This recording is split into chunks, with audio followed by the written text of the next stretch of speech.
Well, good evening and welcome to the Federal Way City Council meeting for May 16th of 2017.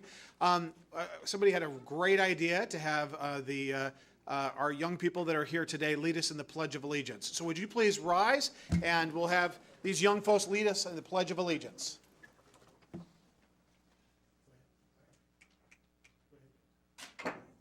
Allegiance to the flag of the United States of America and to the republic for which it stands, one nation, under God, indivisible, with liberty and justice for all. All right, thank you. Good job, you guys.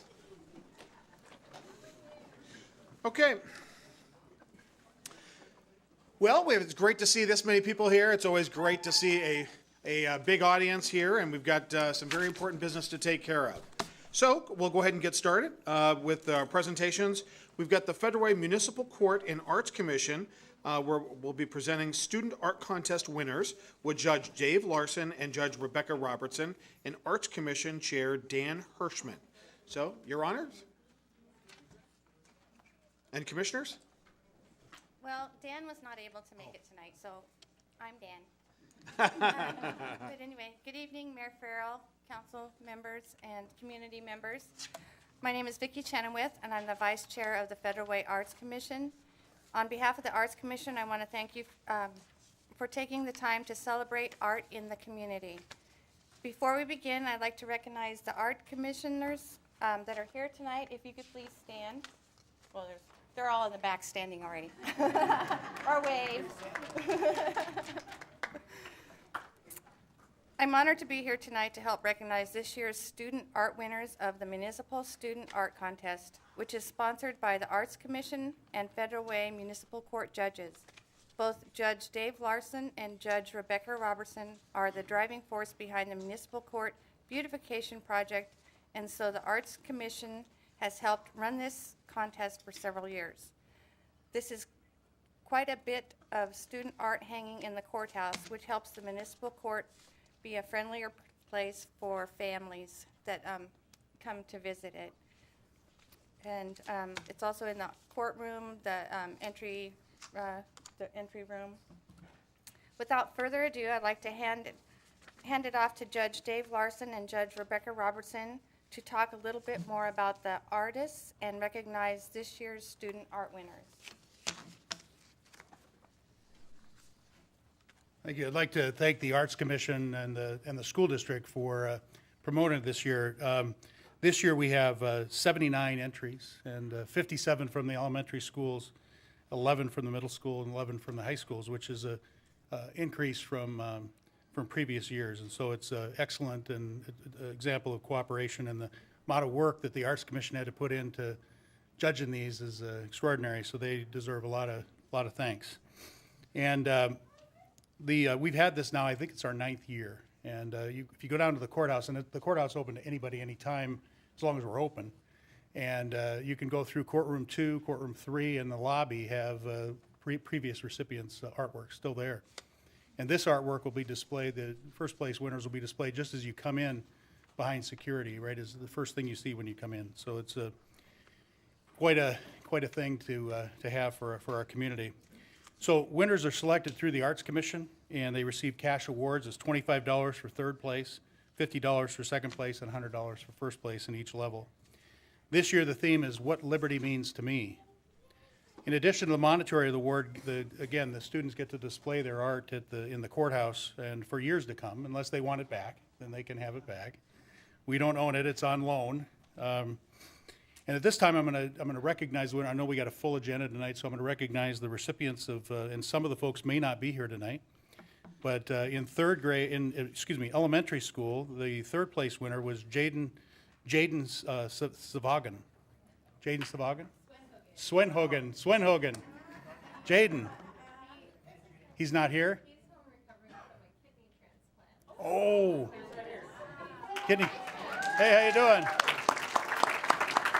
Excellent work. Your Honor. Thank you, Jaden. Actually, Your Honor. Yes, Your Honor. Yes, Your Honor. I just go by hey you. That's it.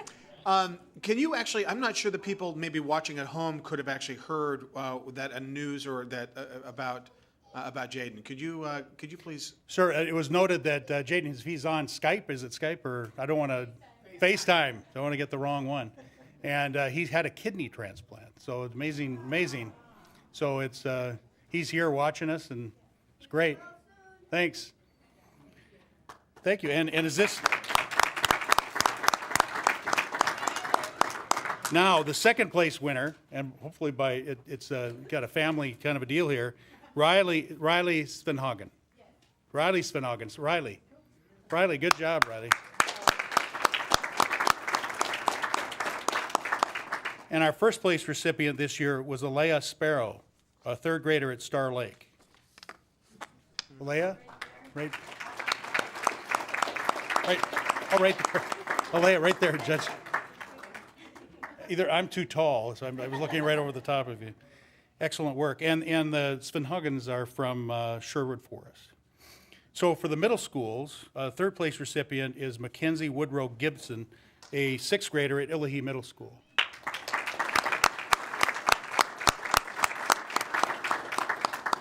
Second place, and I hope I get this right, Kevin Urite at Sacagawea, a sixth grader at Sacagawea. And Sacagawea is my alma mater, so good job. And first place was May Duke, a sixth grader at Sequoia. May.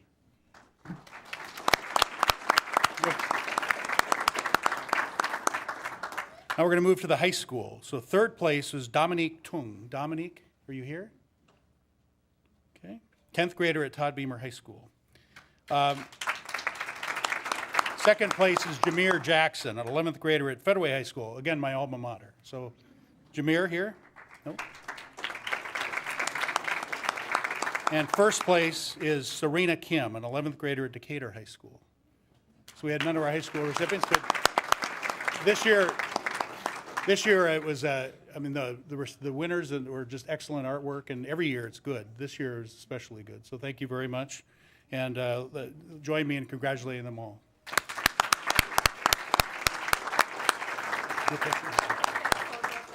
Your Honors, let's do winners. Let's actually do one big group picture here.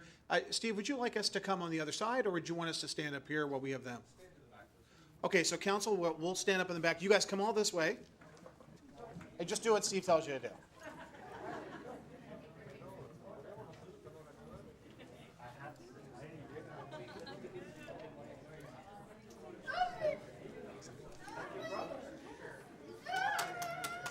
That's cool.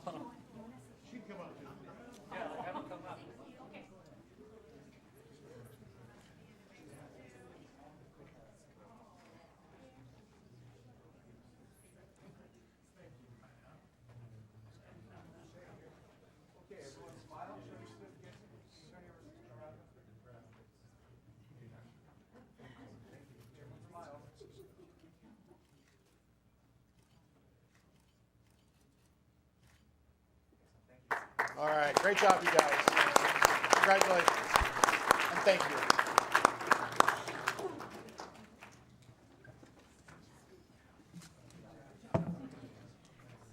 Judge Larson and Judge Robertson, thank you very much for your work on this. And thank you to our Arts Commission and all the hard work. It's great to see.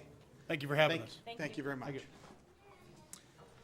All right, now moving on. It's great to see kids doing such great work, and especially when it's in that form. It's going to be a lot of fun.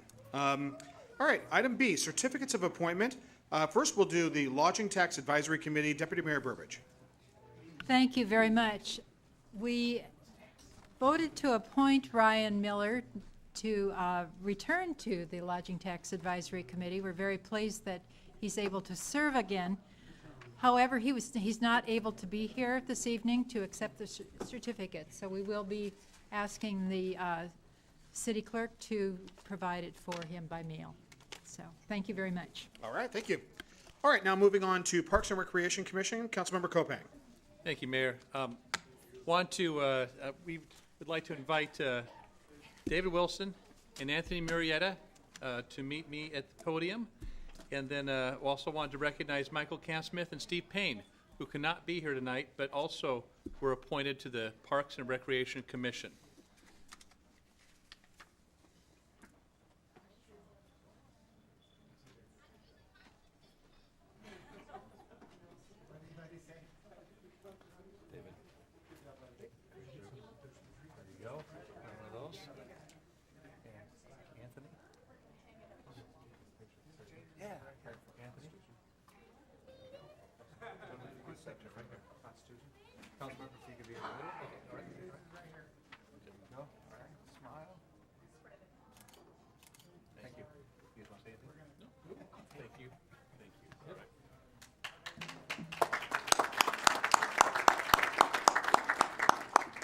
Congratulations, and thank you both for your service. Okay. Proclamation, Relay for Life, Federal Way, June 3rd at Saghalie Middle School. To Deborah Davidek, Federal Way Team Lead. Councilmember Duclos. Yes, would Deborah come up to the stand? Up to the mic, up to the podium?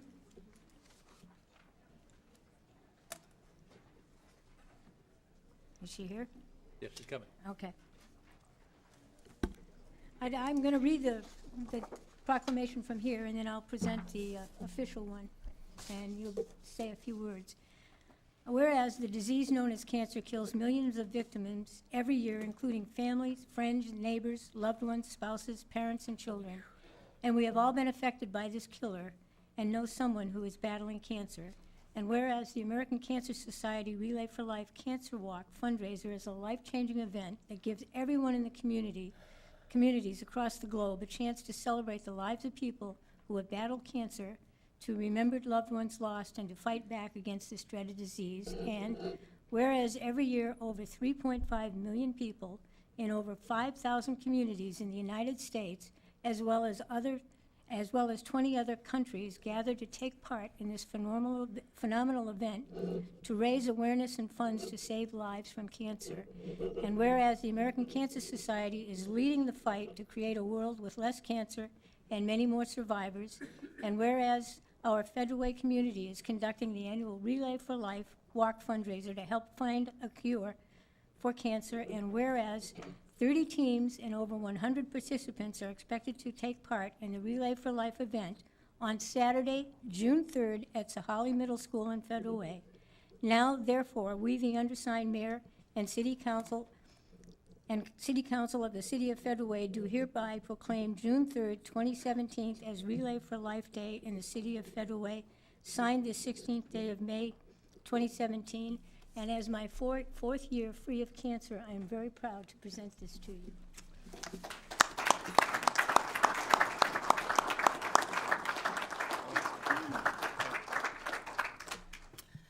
Good evening, Mayor Farrell and Council. My name is Deborah Davidek, and on behalf of the American Cancer Society and our Federal Way Relay for Life leadership team, I would like to thank the City of Federal Way once again for supporting our event this year in 2017.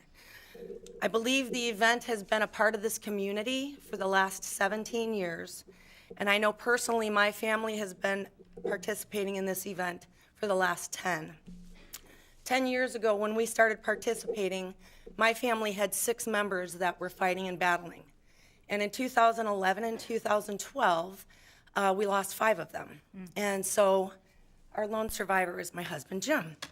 And so this event, this event means a great deal to us, and it has made a huge impact on our family and in our lives. And so I would like to invite all of you and as many council members and Mayor Farrell to our event on June 3rd. In addition, we are delighted to have Mayor Farrell open our event at 11 a.m. at opening ceremonies to kick off the day. Our event goes from 11 a.m. to 11 p.m., and I'm sure there's many of you out there that share the same stories and same experiences as we have. And so the more of you that come out, the better, really. We all need to stand and we all need to fight, right? Thank you so much. Thank you, Deborah. Deborah, 1 second. We're going to do a group picture real quick. Councilmember Moore, you wanted to say something? Thank you so much, Mr. Mayor. Deborah, I'd say thank you for the work that you do, and thank you for leading the charge to for this cause. It's really important. I think we all in the audience and even up here, we all have our own stories, and so we just appreciate everything that you're doing, and all I can say is let's continue to fight hard. We thank you. And one of those courageous stories has actually has occurred right up on the dais, as you heard, about Councilmember Duclos. And we're so happy to hear about her remission for the past 4 years. Yes. It's great about what faith and belief that you're gonna make it through this and fight it and get through it. So The Right. positive attitude helps an awful lot. I never thought I was gonna die. that's right. That's Well, good. let's do a picture. Steve, where do you want us all down? Okay, council, let's go. I'll go down there. Let's do a big group picture. We're gonna send this to the mirror. We want maximum coverage for this.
Awesome. Thanks. See you June 3rd.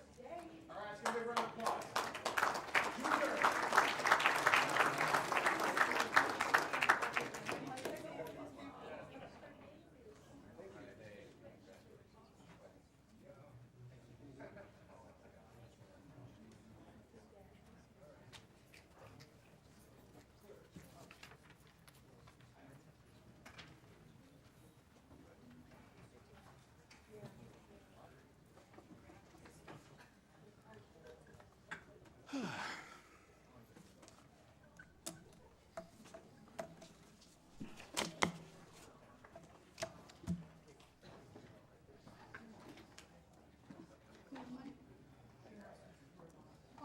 Oh, okay.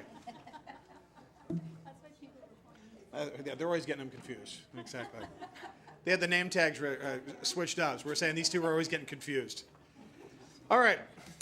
So the next thing is something very important to all of us. You know, almost half of our city employees, over the 350 employees of the city, are work in the police department. We are very fortunate to have an incredibly professional and professional police department. It's hardworking. They just do tremendous work. They're great ambassadors to our city. And this week is Police Week. And I've got a proclamation. I'd ask the folks from the law enforcement, our chief, and our law enforcement professionals that are here to come on up, and I'll go ahead and read the proclamation for Police Week. In fact, actually, there is a flag that is flying in one of our flagpoles outside the building in honor of Police Week, and I'll have, when I hand this over to the chief, I'll have him explain a little bit of that. So why don't I go ahead and read the mayoral proclamation for Police Week. Whereas police officers of the Federal Way Police Department stand watch over our citizens, selflessly risking their lives to protect individuals, families, neighborhoods, and property against crime. And whereas it is important that all citizens recognize the duties, responsibilities, hazards, and sacrifices of local law enforcement agencies.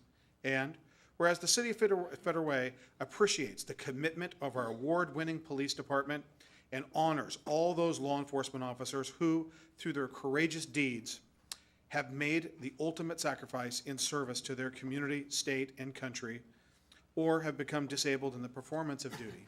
And whereas the Federal Way Police Department, past and present, who by their faithful and loyal devotion to their responsibilities have rendered dedicated service to our community since their inception in 1996.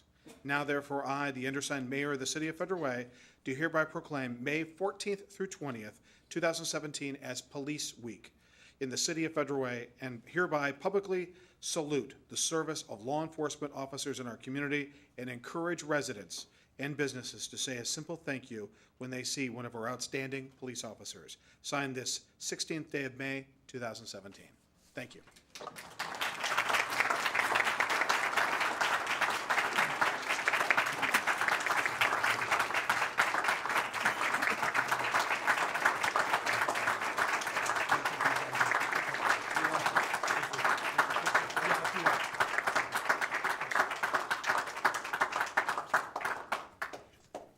Should we do you got it?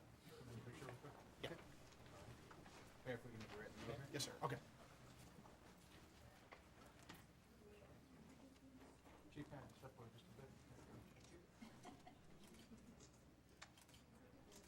Thank you. All right, Chief?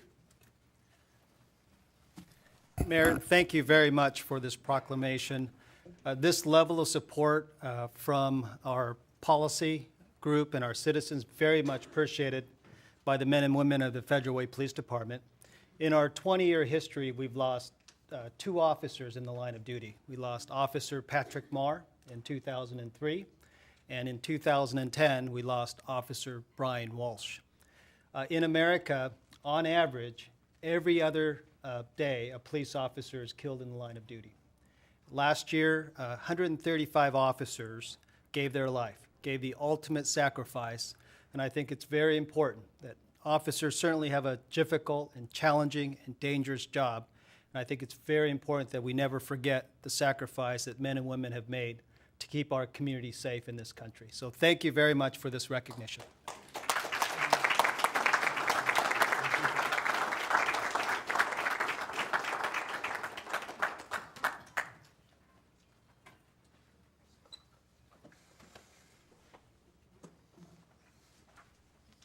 Okay. Now, Council, if you recall, we had a comment regarding air traffic noise, and I asked the Council whether you wanted a briefing on this, and that was, we received some, I think, near unanimity that we wanted a briefing on this, so that's exactly what we have today.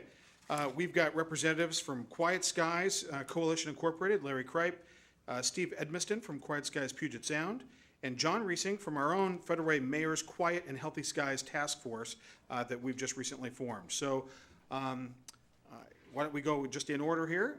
Larry, first with Quiet Skies. And I want to let everybody know that we're planning between 15 to 20 minutes for this section, about 5 to 7 minutes per section. And so we've communicated that, but I just want to start that off. Larry?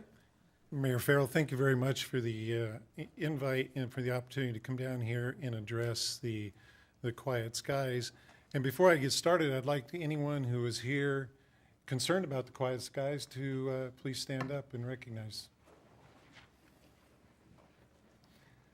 That's an indication that me as a lonely citizen in the city of Burien a little over 8 months ago, my background is I'm a retired Alaska captain.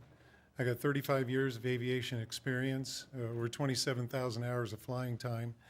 So I had a little bit of credibility when I went before my council to express the concerns of what was taking place in the city of Burien. We had a unique experience up there where last August we started getting inundated with flights turning to the westbound over the city. And out of one lowly citizen, I stood up and went before my council, and at the first moment, I was told they were powerless to help me. And what I decided was it was to inform, educate, and empower my citizens, and that happened very quickly. And through that experience, we went to our city council and continued to inform, educate, and empower them. From that experience, several months later, with a great deal of hard work, they took a chance with the coalition and voted 6-1 to file a lawsuit. We had to leave the city of Seattle. We had to go to San Francisco to even find an attorney that would represent us as a coalition because of all the conflict of interest that was here in Puget Sound. No one would represent us. But Denton Law Firm is a worldwide law firm, and they specialize in this kind of thing, and they took us on as a client. through that experience, we had to go to the city, and we were advised by Denton that as a coalition, we could file the suit, but it would be better if it came from the city. We, the citizens of Burien, put up the first $10,000. The city then negotiated, well, we negotiated the deal. The city then signed on for $65,000 for $1 million worth of work. And there's times that we have questioned whether we did the right thing by giving it to the city, but things are working out, and we're working through the issues. But I was able to form a group of people that came around me, and I've become the spokesperson. And we now have several hundred citizens in the city of Burien, and we will be holding another public meeting for the citizens on the 6th of June, where we will have several hundred of our citizens show up so that we can continue to inform, educate, and empower them to be educated about what is going on with the FAA, the Port of Seattle, and the Alaska Air Group, and other airlines here in Puget Sound. So the lawsuit today, I was on the phone after the city finally let us come in and be a part of knowing what is going on with the lawsuit. But the suit itself has basically been put on the shelf. We won in court when in the first mediation hearing in the court, the Department of Justice showed up and slapped the FAA and told them, you can't win this thing, you're out of line. And what happened was on July 26th, it was called a letter of agreement, LOA, between the tower and TRACON to direct traffic over the city of Burien in an automatic fashion. And that letter of agreement, without going through the FAA's public process, policies and procedures, there were so many violations, they were so far out of court, they didn't know how to get back in bounds, and they still are, with claims that they're making. But what happened was the court slapped them, they withdrew, they claimed that they did it on their own, but the court forced them, and the automatic turns over the city were withdrawn. Now they're claiming that there's historical precedence, and there is. During the week the Blue Angels are in town, and they're using that as their historical precedence, we believe, trying to continue to do turns over the city at will, but they aren't automatic. They have to be phone calls between the tower and TRACON. So the ongoing process is that the suit has been put on the shelf for the time being and will probably stay there. There's a negotiated settlement between the FAA and the city that is going to have to be worked out. When that's going to take place, we don't know. It's going to be a lengthy process. In the meantime, we're going to have to tolerate the abuses of the FAA. And like I said, I was fortunate enough that I had retired ATC, retired FAA people who were knowledgeable about the process, and we formed a committee. And so by one citizen standing up and speaking, we stood up against the FAA, and it's really unprecedented. We're at the tip of the spear, but we're fighting for all of Puget Sound. We believe that there's intolerable behavior of the FAA to all citizens, and what I am out to do is try to make councils like yourself. I've been speaking to SeaTac, I've been invited to Des Moines, Normandy Park, and the city of Burien. And it's, my efforts are continuing, and so I appreciate the time, and that's the quick and dirty of what's going on, but our mission is to fight for all of Puget Sound and the growth of SeaTac Airport, and what's going on up there has got to take a discussion here soon about looking for a new regional airport.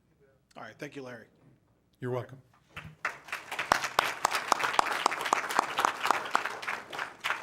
Next, Steve Edmiston from Quiet Skies, Puget Sound.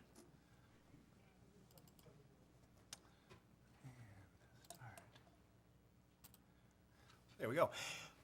My name is Steve Edmiston. I am a resident of the city of Des Moines, but I live right on that dividing line where my children went through Federal Way Public Schools. We're in the Federal Way Public School District. And so I spent about 15 years being a Federal Way citizen that sort of lives in Des Moines, and then the last few years the kids got out of school, now they're in college. I want to share one thing before I jump into this topic, is that the last time I spent a lot of time in this room was in 2012 when we were trying to turn around the loss on the levy for the new Federal Way High School. And that happened in March of 2012. And we went down by a 20-point defeat in that election. And if you recall, in an 8-month period, we put it back on the ballot, and we ended up winning by 10%. We did a 30% swing in community, and it was all because of good community engagement. We had students involved, and it was really one of the most positive community engagement experiences in my life. I'm very happy to be back in this room on, I think, another great project, and that is addressing the aviation issues that we are dealing with. This is not your third runway battle. This is a whole set of new issues that are important for us to consider. In the city of Des Moines, we are the Quiet Skies Puget Sound Coalition. We're just Des Moines citizens. We're not a 501c3. We're a bunch of volunteers with a brand. That's what we are, okay? We're citizen activists. And our mission that we've kind of been crafting over the last 6 months, we're 6 months old, is very precise. We are all about protecting the quality of life in response to 2 threats. And those 2 threats are aircraft noise, new aircraft noise we didn't deal with earlier, and I'm going to show you something about that, and also the harm to human health and the environment that is happening as a result of the increased flight operations out of the airport. That's what we're about. We're 6 months old. This is my first movie. I always use movie references. I'm a filmmaker. And I'm using Fast and Furious because in 6 months, Quiet Skies Puget Sound, a bunch of Des Moines citizens, have done a lot of remarkable things. I've got 3 slides on Fast and Furious things that we've done. I'm not going to talk about all these bullet points. I'm happy to share the slide deck and you can look at them later. I will point out that we are a chapter. There are 35 Quiet Skies chapters nationally. They kind of fall out of the Congressional Quiet Skies Coalition. Adam Smith is a member. We are the fastest growing chapter in the city of Des Moines, in the country right now. We have over 800 Facebook members. We have a very robust social media presence. We've already been called upon by our state legislators to come and testify as Quiet Skies in favor of the bill because people are becoming aware of the work that we're doing. I'm going to skip the rest of those points. On this one, I would say in our own city in Des Moines, we've been engaged in a really, I would say, intensive effort to educate, like Larry was talking about, to educate our citizens because we all look up and we're like, why can we read the letters on the bottom of the airplanes when they go over our houses? We could never do that before. So we've been very, very active in our own city to create awareness. I'm skipping the rest of those bullets. The third Fast and Furious slide is my favorite, though. We held one of our targets, very specific things we wanted to do, was have a very robust community forum. And we did that a couple of weeks ago. We spent 6 weeks building up to that process. And that forum, we had 152 attendees at that forum. We had a number of experts speak at that forum.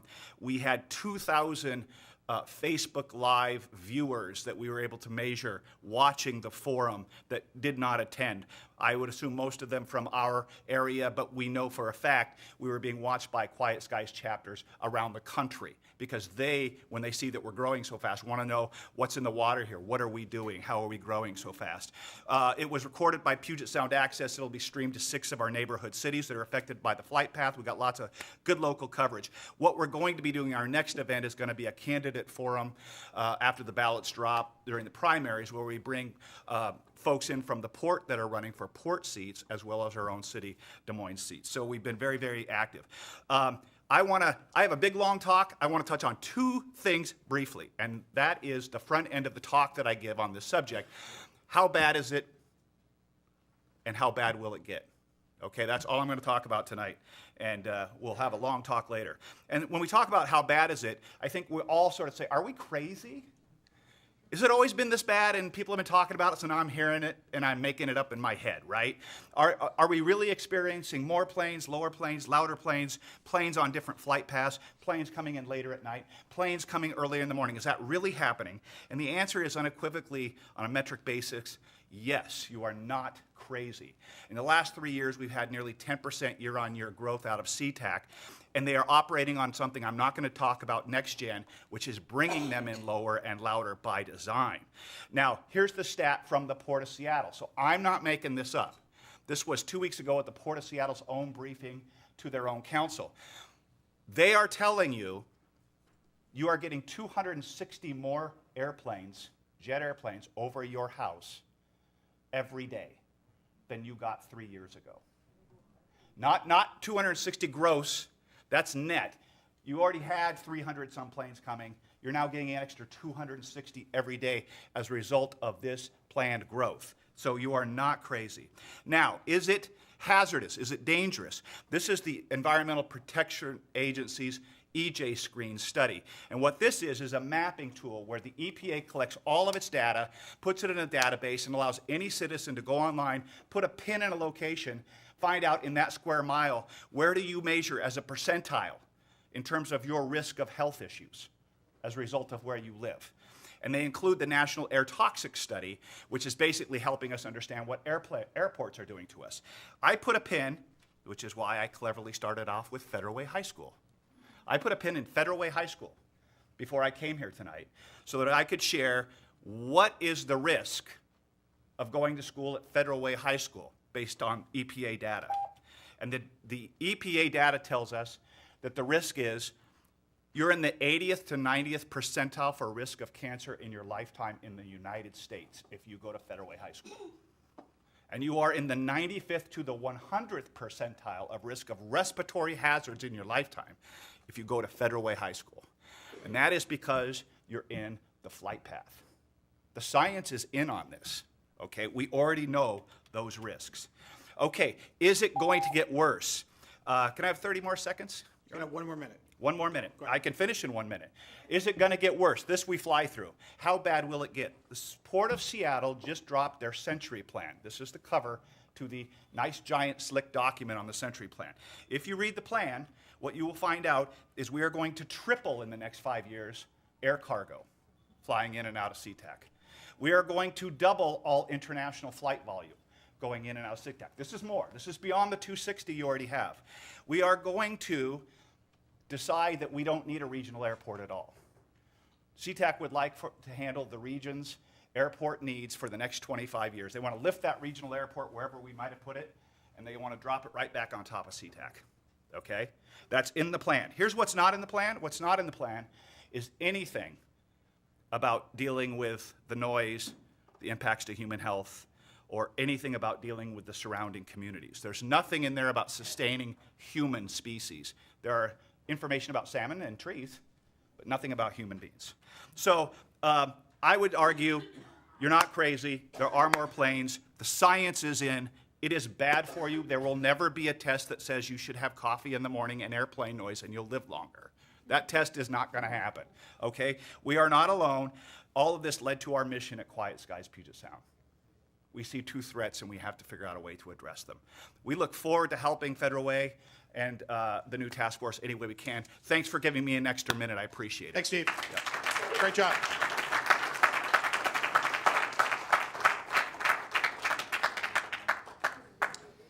And did we provide, I know each member of the council got a copy of about the PowerPoint, but do we have any back there?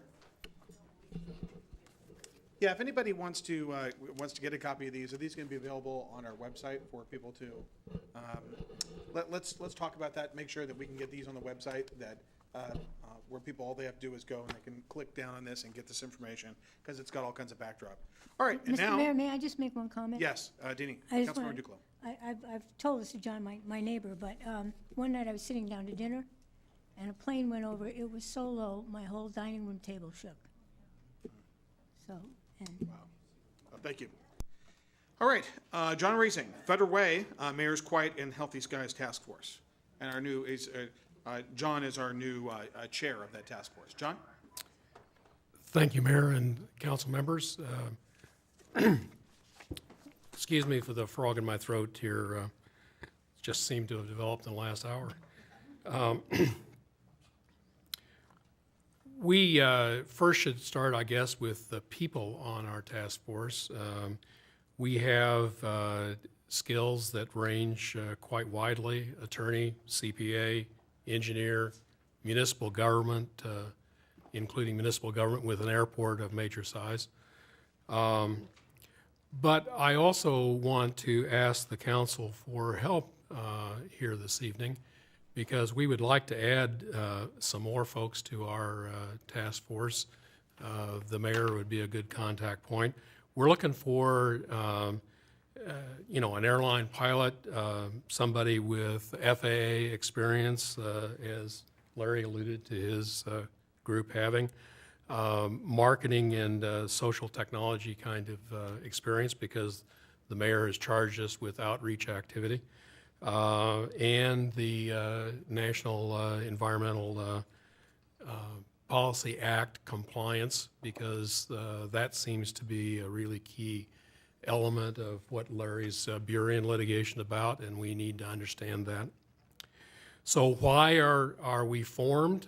The mayor was acting because of what you heard about, that growth in cargo, the next gen alteration in flight patterns, the $10 billion that the port proposes to spend in the coming years. We seem to have unlimited growth with no mitigation, no compensation, and no limits. We would note that the people of Western Washington in particular, but the Washington in general, have put our values in terms of growth, reflecting in the Growth Management Act. And so how do we, on the one hand, talk about growth management and talk about an unlimited airport? One of the things that often is said, well, when you bought your house, you knew there was an airport. And I did that. I was a longtime Bellevue resident that came to Federal Way about 18 months ago. And before, we stood in the yard and listened to airplanes and, listened in the house. Okay, so I have to be one of those people that say, yeah, I knew there was some airplane noise right at my place.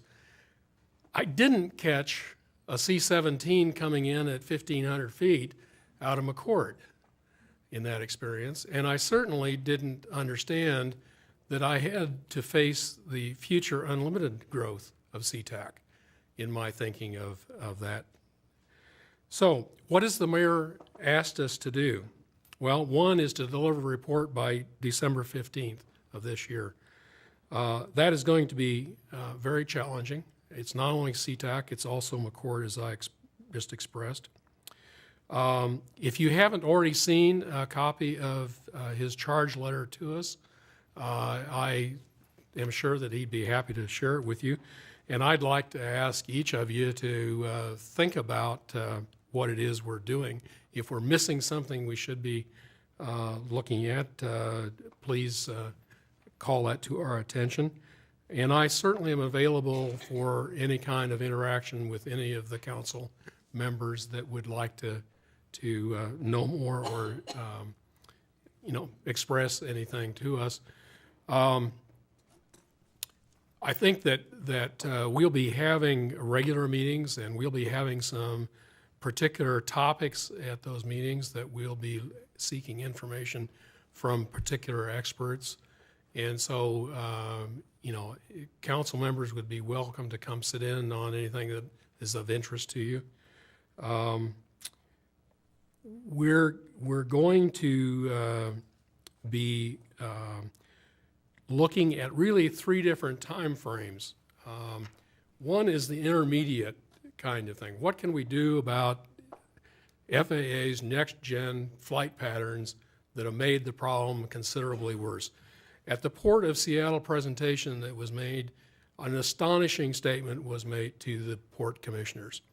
That is that they can now define a flight path that a pilot flies that is no wider than the wingspan of the airplane.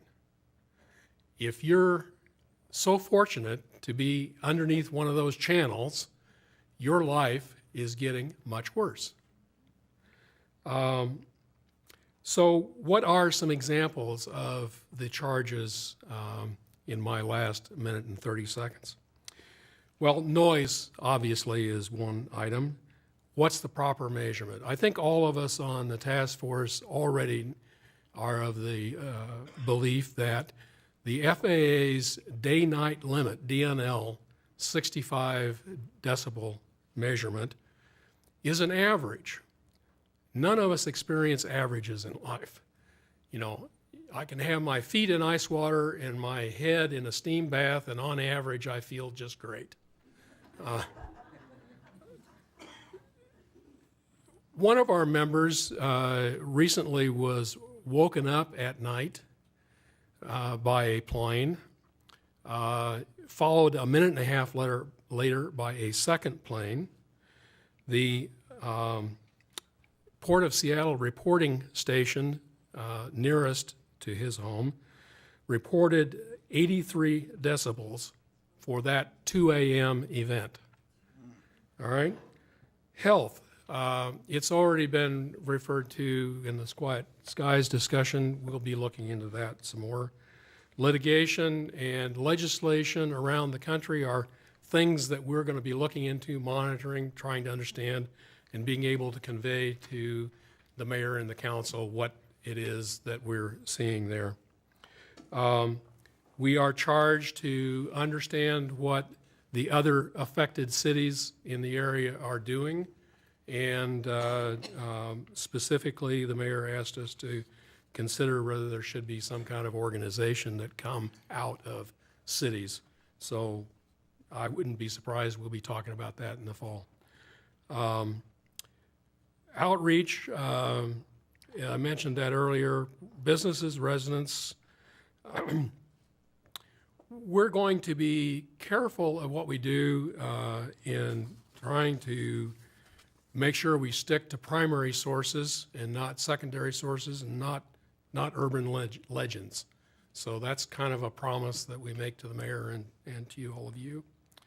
And so what our outputs are going to be, we're going to try to come to conclusions about what some facts are that are important, what are some recommendations for policies in that short term, intermediate term, and long term. And I'm sure that in that long term category, things like looking at McCord as a joint operations such as Honolulu is, where military and civilian airplanes, that would be a possible place for cargo operations. A third airport. What about Moses Lake for cargo operations? With that, I am over time, and I apologize for exceeding my time. Well, John, thank you very much for your willingness to serve, and thank you to the other members. And I do want to say the council will send out that letter, the charge letter we sent to the task force that I put together. And again, once again, thank you very much for your service. I would like to say thank you to Yarden Weidenfeld in the back of the room for his work on this and working with the committee about this. And it's something that, you know, this is actually, we had a meeting here, I believe it was in November of 2015, in which we were grappling with this very issue. And we had, this room was packed, and it was televised. And it was something that we've been really working on, thinking about. We've engaged with the port. I had been down on multiple occasions to the airport, met with their director of flight operations, had them come out here in addition to the time that they came and spoke to us, both the port and the FAA. And so really the reason why I put this together was to make sure that we brought together people that have life experiences, as Steve was talking about, and that John was talking about as well, about people that have life experiences in this, being a pilot. I think Larry talked about, Larry was a pilot as well. Life experiences, but also people that have different backgrounds and a variety of backgrounds that we as a community can really thoughtfully address exactly how we want to approach this. One of the things I know just from my experience in government and in law, I was a practicing attorney for 19 years, was we want to be very direct and make sure that what we're doing actually will have the best cost-benefit analysis, and we don't just throw a lot of emotion and anecdote and a lot of that. We really want to get our arms around some solid questions, solid data, and then move forward in a thoughtful and directive way. So that's exactly what we're going to do, and thank you very much for serving. Okay. All right.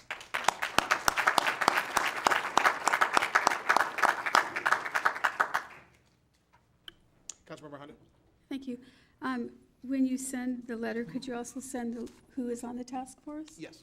And when they meet? Okay. I was fortunate enough to be able to attend the forum that Quiet Skies had, and it was very, very informative, and there were a number of Federal Way folks that were there, and I would encourage perhaps Quiet Skies coming here to do the same thing, maybe working with our task force, because the more cities that work together, as you guys have found, the stronger the voice is. And of course, this isn't just a Federal Way issue, it's a issue to all of us. So your forum was so informative that if it could be done here and maybe for 2 hours, it would be really great. Our citizens would benefit from it. Thank you. Great idea. Deputy Mayor Burbidge. Thank you very much. I also had the opportunity to attend the meeting that Councilmember Honda attended, and I found it very informative. I appreciate you folks coming here to share the information with us and with our community. I also was able to attend the Port of Seattle Commission meeting where there were representatives of the FAA, and found that particularly enlightening. I would appreciate as well the opportunity for our elected representatives to be put in touch, direct touch with your meeting schedules, so that we have the opportunity to be aware of those, so that when we are available to take those in, we can take advantage of those, because that would be very, very useful, I believe. Thank you. All right, Council, thank you, and thank you for the suggestion on having this presentation. You all did very well. Thank you very much. We appreciate the work you're doing. Okay, now moving on to Mayor's Emerging Issues and Report. Last Tuesday, exactly a week ago today, in this very room, I convened, myself and Mayor Backus of Auburn, convened a group of for South King County, all of the police chiefs, mayors, city administrators, and city managers for all of South King County to address gang and gun violence in South King County. We've certainly had our share, and we've had over the course of the past several years, and even just recently. And in this very room, right where we're right in this area here in our council chambers, we had those folks really talking about. We have the King County Sheriff here, as well as the representative from the Seattle Police Department. This is an unprecedented level of cooperation. What had occurred actually the Wednesday before that, so 2 weeks ago tomorrow, was a meeting of all King County law enforcement, as well as the FBI and several different task force, ATF and federal agencies, as well as local, about gun and gang violence in King County, and with a special concentration of what's occurring in South King County. This is a regional issue. Our idea was to get our arms around this and make sure that we're proactive. I want to say thank you very much to the chief. We had a number of representatives in our own police department that were there, and again, Mayor Backus and I co-convened this meeting. And really talking about strategies to get ahead of this. We had a great presentation from Detective Gagliardi of the King County Sheriff's Office gang unit, talking about what's going on. And I can tell you that the number one priority of this government and of any government is the protection of its citizens. And it's something that we take very seriously. So there's a lot going on. We have seen a spike in this type of regional violence. A lot of it is connected. And a lot of it has to do with gangs, and a lot of that has to do with making sure that there's good intelligence and that we're identifying high-profile, high-impact offenders and removing them from a position in which they can harm not only those other gang members, but innocent bystanders. And so our whole approach here is to get ahead of this. I will keep you up to date. The next meeting, that was the first meeting of the mayors. I had heard about this police group that had gotten together, and I thought it was very important, and as did the other regional mayors. I'm the chairperson this year of the 9/11 group, of the mayors of cities who participate in Valley Communications, and I'm the chair of that group. So just last Friday, I was in a meeting with the mayors of Kent, Auburn, Tukwila, and we had all unanimously agreed that we need to get together as soon as possible to discuss this. And I have to tell you, with 2 working days notice, we got near unanimous participation. So everybody that is in charge, that is responsible for your safety, the elected officials, the police departments, are unified in information sharing and strategies to combat this. So this was actually very well covered, thanks to our own local paper, the Federal Way Mirror. But for those who had not heard this or watching at home, I wanted to make sure you saw this. I will keep the council and obviously the public very informed as we move forward. All right, so that's part of that. Then we've got a spring neighborhood connection meeting, town hall meeting on June 14th at Decatur High School. And that'll occur, I believe, at 6 p.m. We have a Touch-A-Truck. We've got the picture from, John, is that from last year's Touch-A-Truck? It is last year's Touch-A-Truck. All right, what's your presentation? I don't want to steal it. John Hutton, our Parks Director. Go ahead. Thank you, Mayor Farrell, Deputy Mayor Burbidge, and members of the City Council. Proud to announce that our annual and one of our most fun events each year is our Touch-A-Truck event, and it will be back. And as the mayor alluded to, that's a photo from last year. It's right up near the PAC at the old Target site. It is a really cool site for that, and you'll get to see the PAC going up too. It's kind of neat. And that vehicle that you see there is obviously our own police department's SWAT vehicle. But we have a ton of great sponsors this year. Remember, this event is free. The first hour is quiet for children with sensory issues of any kind or adults that just don't want to be bombarded with air horns and all the excitement that we bring in the last 2 hours of the event. Our sponsors include Waste Management. They bring their big garbage trucks, and Chuck the Cart, their mascot. The Big Red Fire Engine from South King County Fire and Rescue, Army Humvee. We have cement trucks. We have Lake Haven there. We have Lloyd's there, Fran's Big Yellow Truck. Parks and Recreation vehicles are there, ambulances, school buses, towing, and more. The American Cancer Society will be there with the Smash the Car event. For a small donation, you get to take out your aggressions on a car. It'll never be the same, so it's really fun. And South King Fire. So don't park too close to the event. Yeah, don't. Wash your car first, so we'll know. There will be cool demos by our bomb squad and our K-9 unit. South King Fire will be there with their Jaws of Life. It's just a great experience for kids to see all of our local heroes and the people who build our community. Some of our other sponsors are provided. We have food trucks from Stacks and Mooney Ice Tunes. We have our own concessions. We'll have Woodstone's really cool tandem bike. Menchie's and the mascot will be there with frozen yogurt. Kids Cavity Prevention, they're doing free sealant for kids. That's a killer value for you. That's all free. Teamsters Local 174 and 763 have provided vehicles and their support, thanks to Anthony Murrieta, who's on our Parks Commission. We have King County Metro there, Stoneway Semi, Kenworth Trucking, and a Seahawks vehicle. So it is really, really a fun event. I highly encourage you to bring the kids, bring the grandkids, or we all love trucks, so let's all go even if we're adults. It's a lot of fun. So looking forward to seeing everybody there. That is this weekend from 11 to 2 on Saturday. And I have great news for you, Mayor, 68 and sunny. We did that just for you. So it's supposed to be beautiful according to my phone tonight. So very good. Yeah, awesome. looking Great. good. Thank you. Okay, now let's move on to Town Center Park Splash Park grand opening, May 27th. Yeah, that is correct. We are opening that park up, and the weather only gets better starting tomorrow. Each day going up a couple degrees. So bring the kids, come to Town Square Park, see and play in the water, have a great time. It's going to be a lot of fun. We've done some special work on that. recently to make it even more fun this year than it was last. It's a tremendous hit, super popular. It will be open every day starting the 27th from 11 to 8, barring if it's raining. But again, the weather is turning for the better for us, so looking forward to that. Through the Labor Day weekend, that will be open daily from 11 until 8. And remember, that again is free as well. So love to see you at Town Square Park. Happy to answer any questions about either event. All right. Seeing none, John, thank you very much. Thank you. See you Saturday.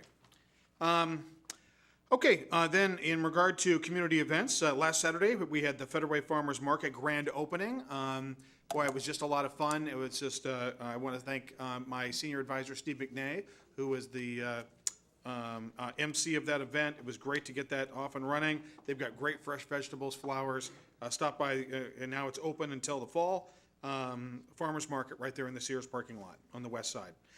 We have this Friday, you guys, this Friday, 11:30 a.m. right here, we have something very special. We've got a Korean Cultural Month Appreciation Luncheon at City Hall. So we've got the Korean Restaurant Association is hosting this, and we actually have the Korean Consul General, South Korean Consul General that's going to be here. We're opening it up to the public. They wanted to make sure that all of the public was invited just to show the appreciation. And we've invited folks, Tammy Campbell with the school district, our great superintendent, and the school board is invited. This was really to honor all of the people that work for government. So we've also invited the fire commissioners and the leadership at the fire department, Lake Haven, and the people there that work on your behalf. So really, I think what they wanted to do is make sure they say thank you, as this is Korean Cultural Month. I think what wanted to do is make sure they thank the entire community, and therefore having an open lunch here at 11:30. So please come on by, and it should be a great time. Okay, that's 11:30 a.m. It'll go to 1. This Saturday, we've got the Federal Way Coalition Against Trafficking Break the Chains 5K. And again, that's this Saturday. I think the program begins at 9:30 a.m.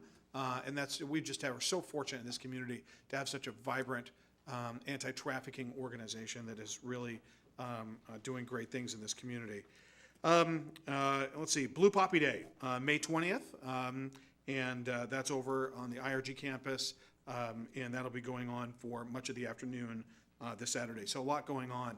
And there was a brief allusion, we're going to have in future reports, we'll talk about the grand opening of the Performing Arts and Event Center. It's just weeks away from completion until we can move in. The grand opening will be on, is Teresa in the room? The grand opening will be, or the open house will be on August 19th. And the very first performance that you're going to be able to, and the gala will be on Saturday, September 9th. Dates to put in on your calendar. So this Performing Arts and Event Center is soon to be open, and we'll have the entire community come in. That's my report. Now let's move on to the most important part of the evening, which is citizen comment. I'll go ahead and read a few of the comments. We have quite a number of letters to be read. So I'll save those to the end, and we'll have people that are testifying talk first. So I've got Kui Hung Kang, and then Mandy Hia Ma.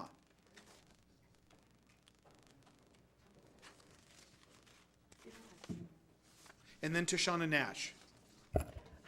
전부 다 일어나세요, 어르신들. Yes. My name is Mandy Hema. I'm an executive director of one of the nonprofit organization. I've been working 30 years Korean American community as well as immigrant and the refugee community. And the reason I am here today is I want to show the appreciation from our seniors as well as Korean community.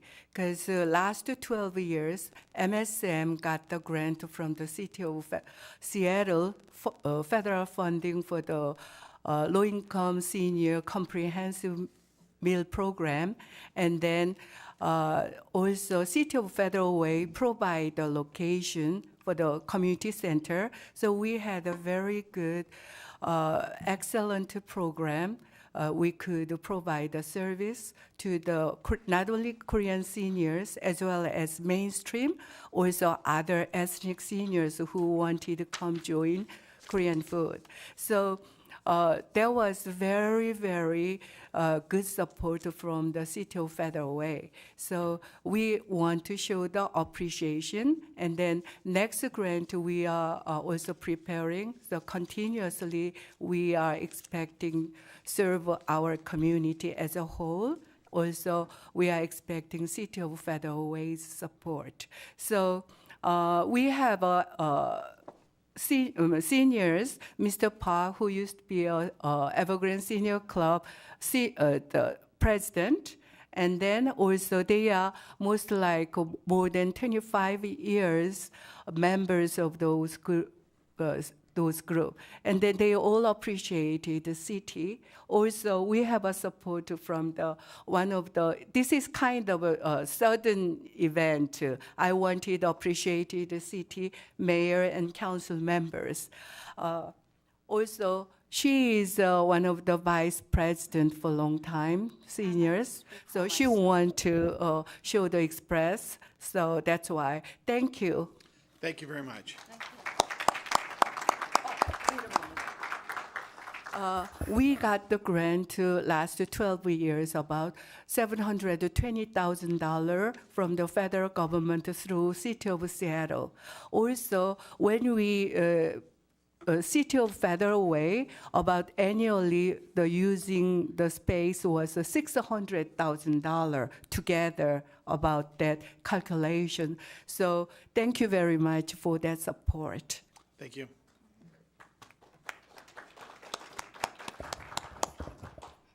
Hello, my name is Ki-Young Kang.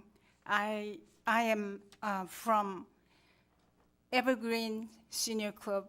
I have experienced last 4 years, I have experienced two vice president for 2 years and treasurer 2 years. I've been driving van back and forth from bringing people in for gatherings.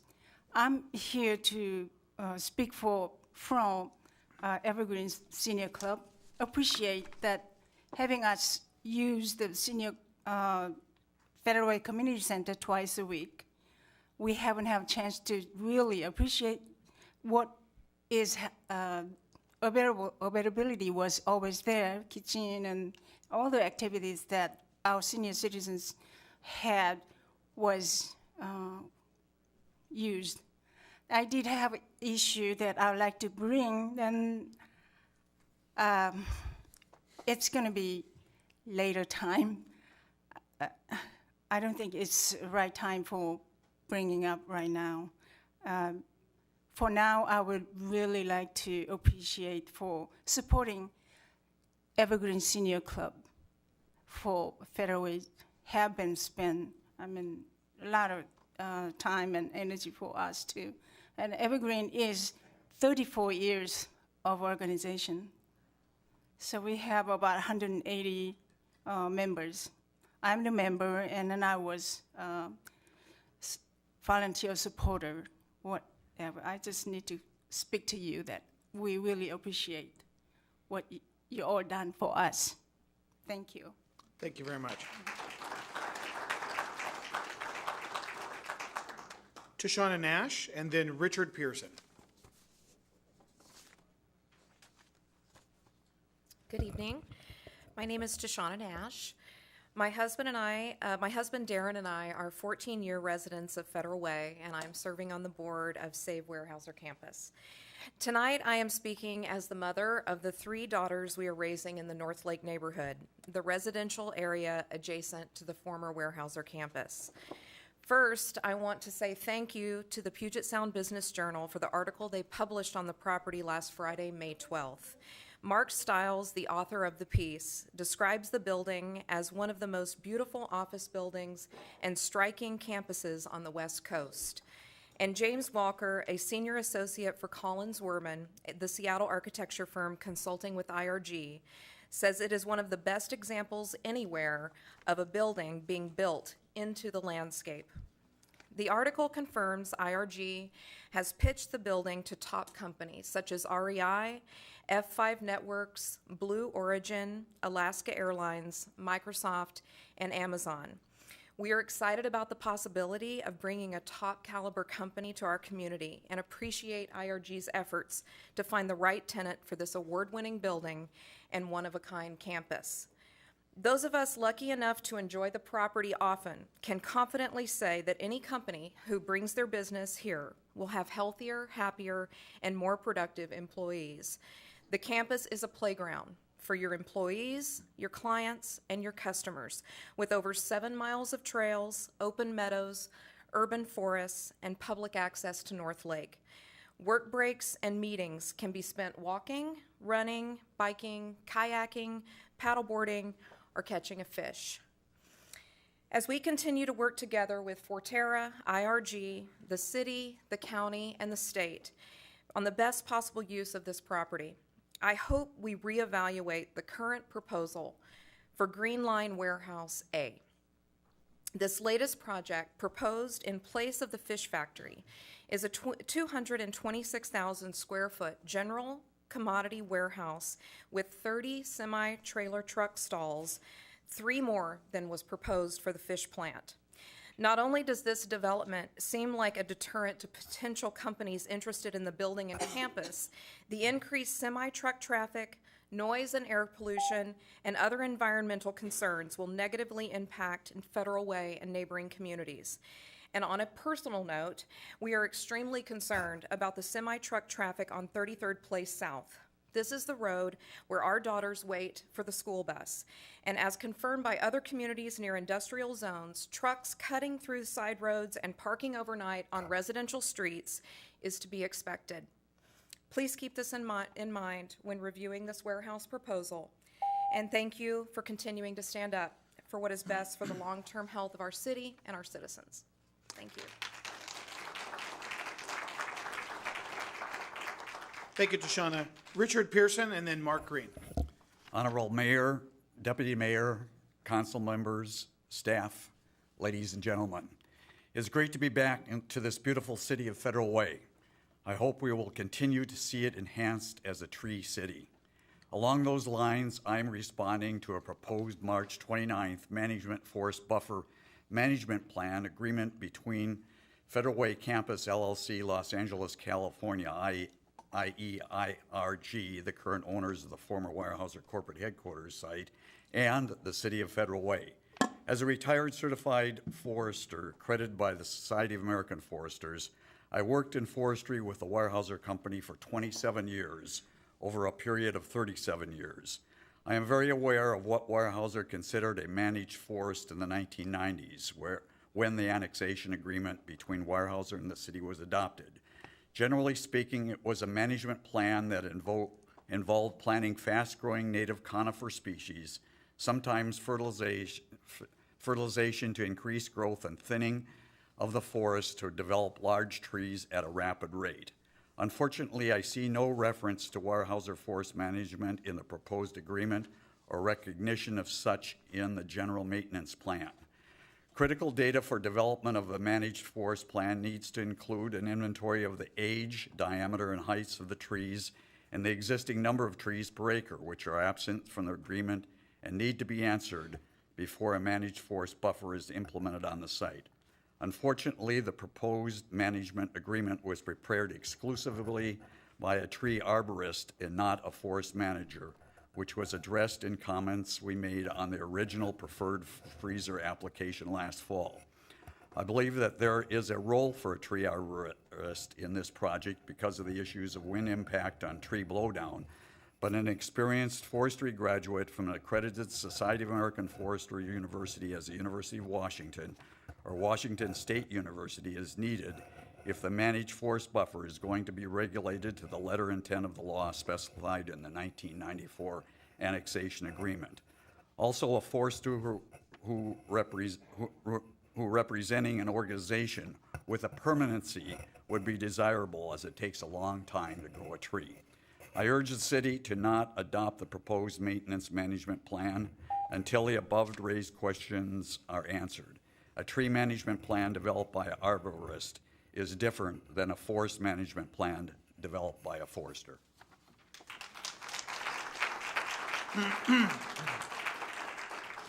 Thank you, Richard. Mark Green and then Suzanne Fargo.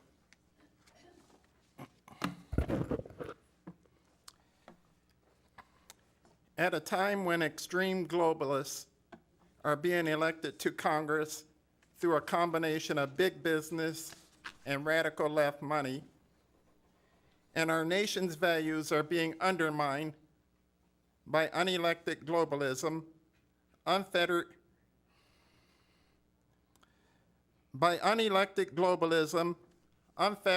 internationalism, and big business interests that care more about their overseas investments than the plight of working class citizens who are in dire economic straits. In contrast to those who are taking their millions of dollars in assets to foreign destinations so that they won't be taxed. Taxes that would ordinarily pay for institutions and infrastructure that sustain our nation, but instead is going into the coffers of foreign countries, since unfortunately our laws allow the one-worlders and internationalists who are basically interested in self-gain or foreign interests to get away with a kind of globalism that diminishes America but builds up the coffers of foreign autocrats, despots, tin-horn dictators, and their cronies and flunkies.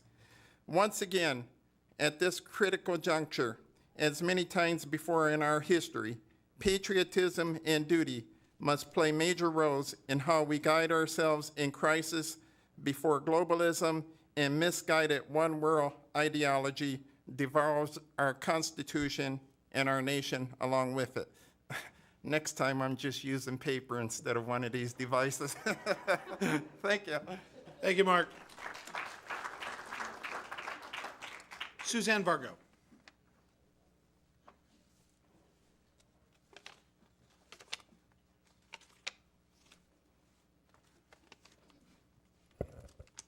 Council, Mayor, hi everybody. My name is Suzanne Fargo and I have lived in Federal Way for 45 years. I used to work at the airport back in the 80s and I also lived off of 216th in Des Moines.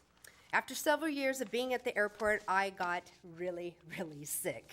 Memory fatigue, memory loss, muscle aches, just to name a few. And I was diagnosed with being allergic to petroleum. The airplanes that deposit large amounts of petroleum and other chemicals into the air during takeoff and descent. This cost me my job, and it took me several years to regain my health and stamina. When I moved into the south end of the city, I never thought I would have to speak on the low-flying planes that are never ending above our house. I sympathized with the citizens of Marine Hills when they had had enough of the low-flying planes and demanded a change. But I never in a million years thought the planes would be dropping over my house nearly 30 miles away from the airport. But I now have planes from all three runways that come in all different directions that descend over my house. 5 o'clock in the morning, every 3 minutes, international flights come over. I don't see how moving the plane's descent back over the south side of Federal Way was really a great decision. We've exposed a larger population, and now we have twice as many people being exposed to the pollution and the noise. Which brings me to, I gotta talk about it, the water. I walk daily amongst many of the 9 lakes in our Federal Way area, and I've been concerned for the last couple years, particularly at North Lake and Lake Killarney, of seeing these low-flying planes. The connectivity of North Lake Killarney, Lake Geneva, and 5 Mile is important to acknowledge when we are talking about our high Labos and our lower Puget Sound Basin. Our lakes have been providing recreation, habitat, and water to the citizens of Federal Way since there was a Federal Way. The planes come in extremely low and are most concerning. In fact, sometimes I find myself asking, is there something wrong with this plane? Is it coming down on all of us? It's a little eerie when they come that low in the sky, and you really can see the numbers and the logos and maybe even a wave from the people in the planes. We have mentioned in our meetings about the importance of the international flight pathway. This should mean migratory birds, not retirees going to Florida. But seriously, it's very loud and very bothersome for the habitat just as much as it is for the rest of us. Remember, if the birds can't hear or be heard, this is just one more struggle that will be added to their survival. It is imperative that we protect our lakes and watershed. The trees of the Weyerhaeuser campus are serving us all very well in air purification. It would serve us well to preserve our last forested acreage. Please look into the flight pattern and the efforts to put forth a solution that does not put entire cities at risk for multiple ailments. Thank you so much. Thank you, Susan. Suzanne. Okay, and we've got, I believe, a number of letters that our Deputy City Clerk, Jennifer Marshall, will read. Jennifer? Okay, this is from Mr. Roger Flagger. Dear Mayor Farrell and City Council members, I was recently contacted by a Federal Way resident concerning handicapped parking, particularly near the Federal Way Licensing Agency, which is situated close by Billy McHale's restaurant. The resident was very upset, and we spent nearly 45 minutes discussing the problems associated with handicapped parking in Federal Way, besides the main topic related to the phone call. The resident described their interactions with City Hall, felt extremely frustrated by what they deemed to be absolutely no help, and eventually left upset and angry. I am not sure if this person contacted any of the City Council members or not. Maybe this person has seen me at the council meetings and had a feeling that I am a get-it-done kind of guy, hence the call to me. I called the owner of the licensing agency, a friend of mine, and we had a good discussion about the situation, and I asked if she thought it would be proper for me to call the landlord.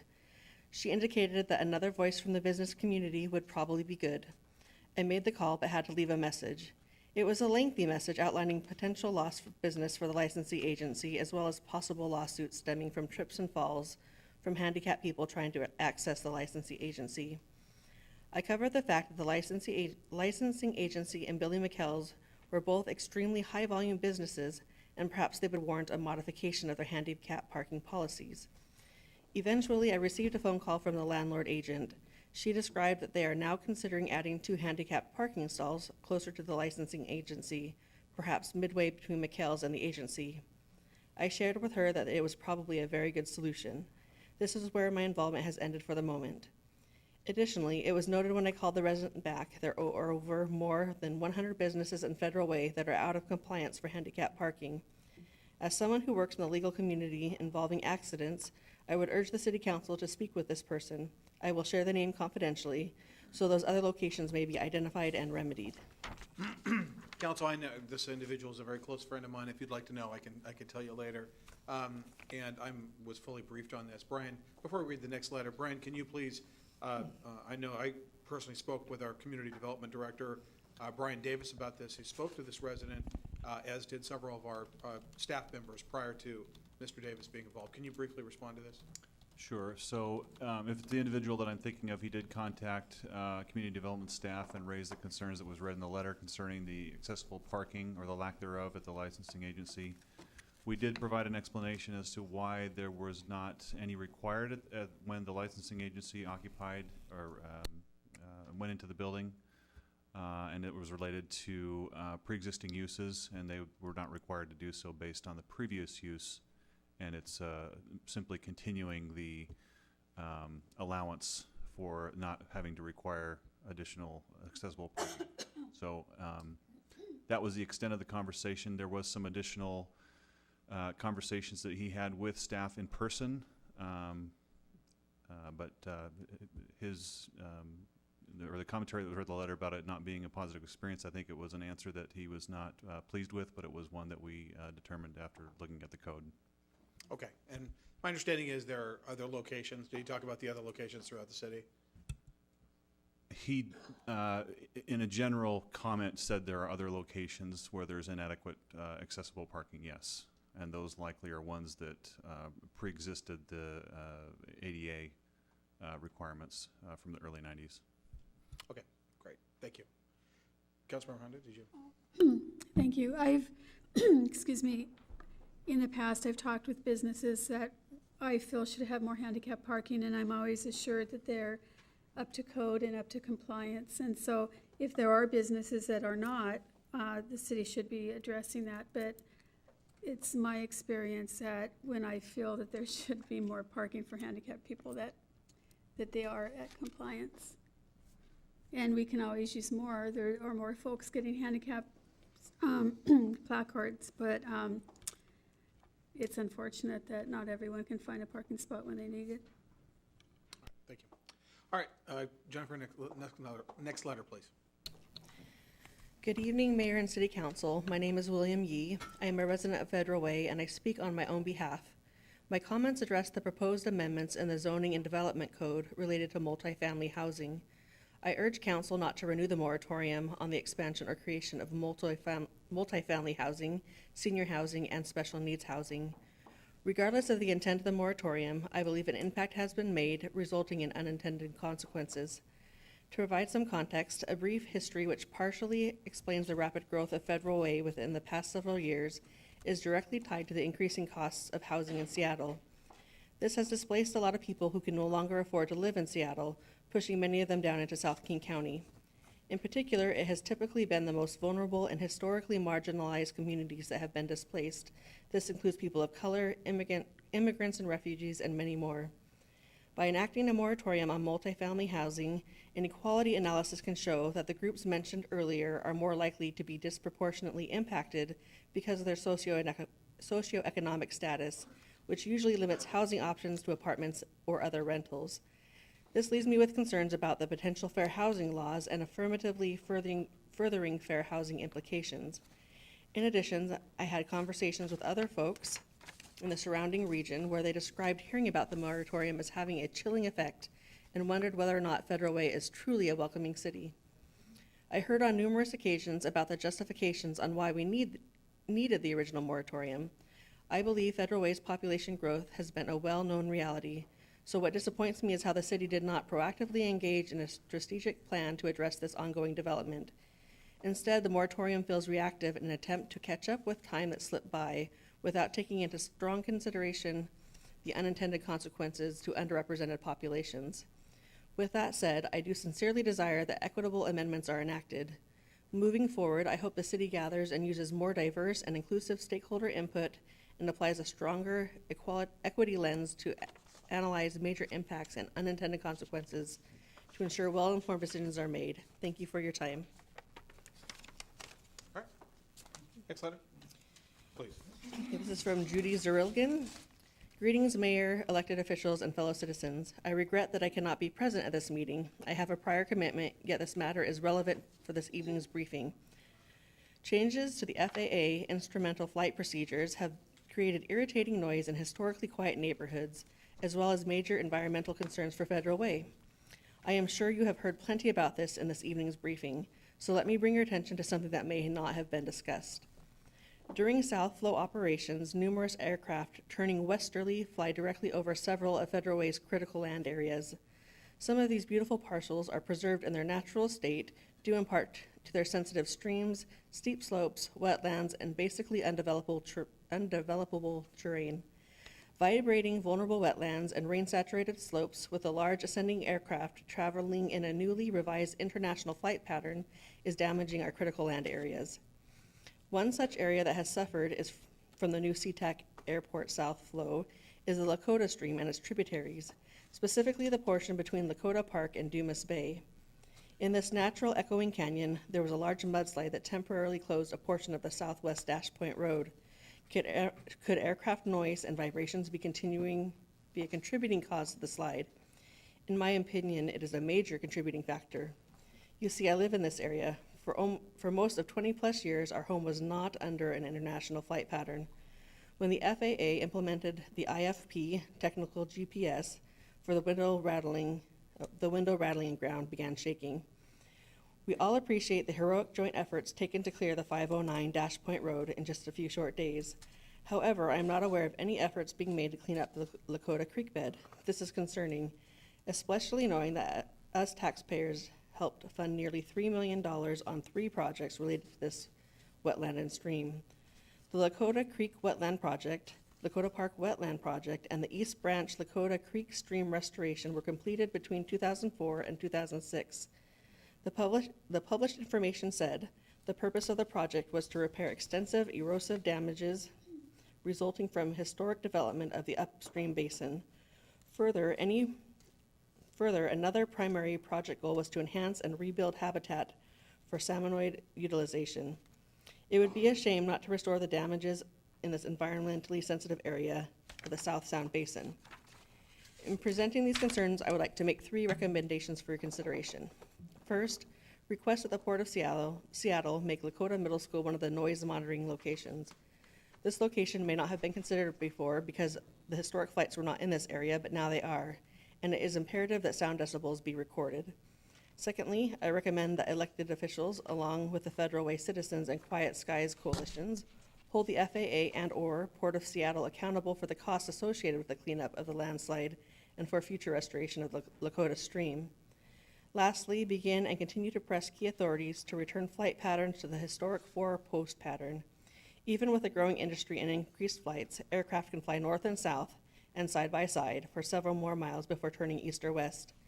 The new IFP will make it safer for these aircrafts to do this, and then noise and vibration will remain in the developed infrastructures and not over so many critical land areas and residences. Please discuss and consider implementing these recommendations. Okay, is that the last letter? There are 2 more. Okay. Okay. This is from Susan Moss. Dear council members, as a local business, I would like to bring your attention to the challenges my business faces on a recurring basis with regard to the homeless folks that have repeatedly returned to our area despite law enforcement's best efforts to remove them. My employees are fearful to leave at the end of their shift.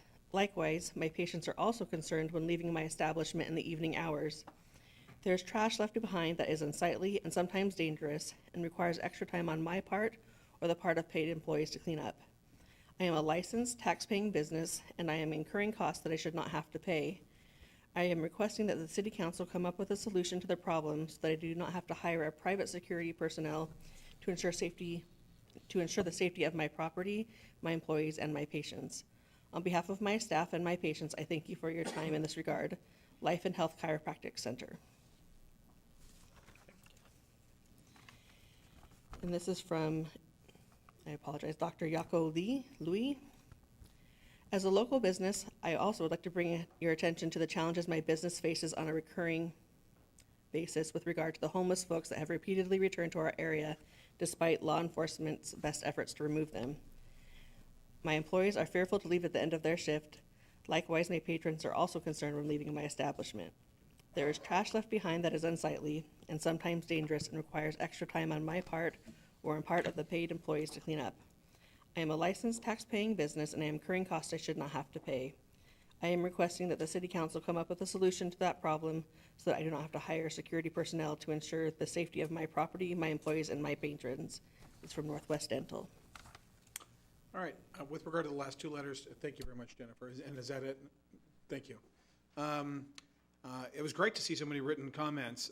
Chief, with regard to the last 2 letters, could you please have Steve Neal, Deputy Chief Steve Neal, reach out? He's the, as you know, and for the benefit of everybody in the audience and watching, is the chairperson and the lead on our homeless services and encampment initiative. And if you could either have Deputy Chief Neal or somebody at a command staff level reach out to these folks.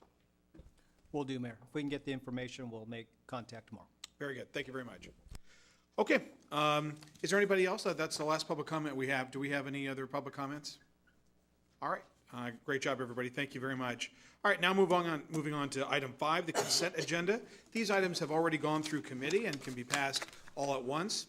I'll go ahead and read the items, and then I'll ask whether any particular item would want to be pulled by a council member for separate consideration. Item A, minutes for the May 2nd, 2017 regular and special meeting. Item B, 21st Avenue South, South 320th to South 316th Street pedestrian improvements bid award. Item C, resolution setting public hearing date for the 2018 through 2023 Transportation Improvement Plan.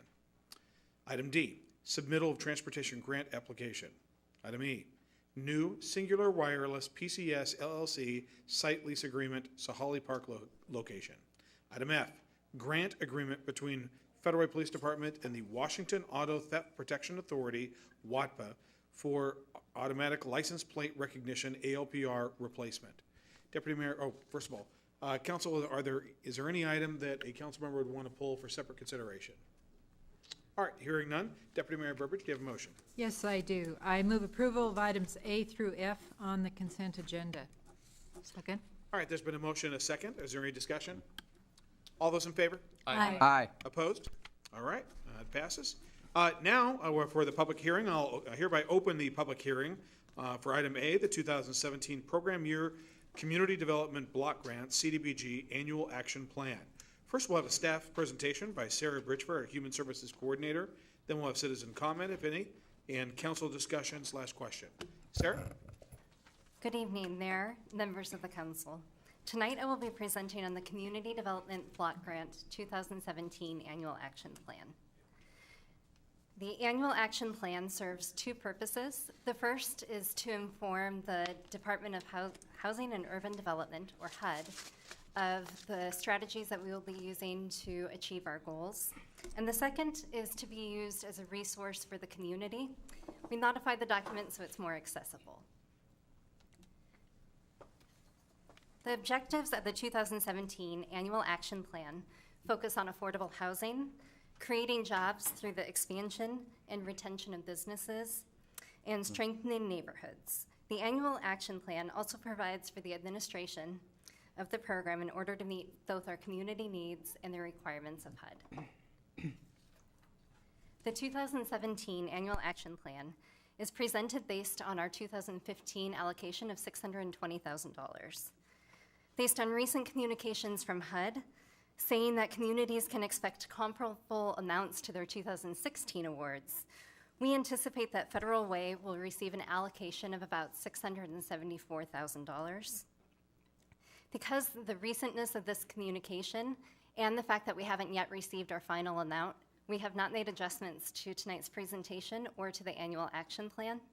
Instead, what we're doing is including the contingency so that we can make pro rata adjustments to the public services category of funding, as well as planning and administration. Once HUD provides official notice of our 2017 allocation, we'll make those pro rata adjustments pending your approval this evening. And after that, those adjustments, we would be able to submit that to HUD for approval. So what you'll see here is the categories of funding. I'll go into detail in just a minute. We have planning and administration, which is capped at 20% of our annual allocation. Public services is 15%.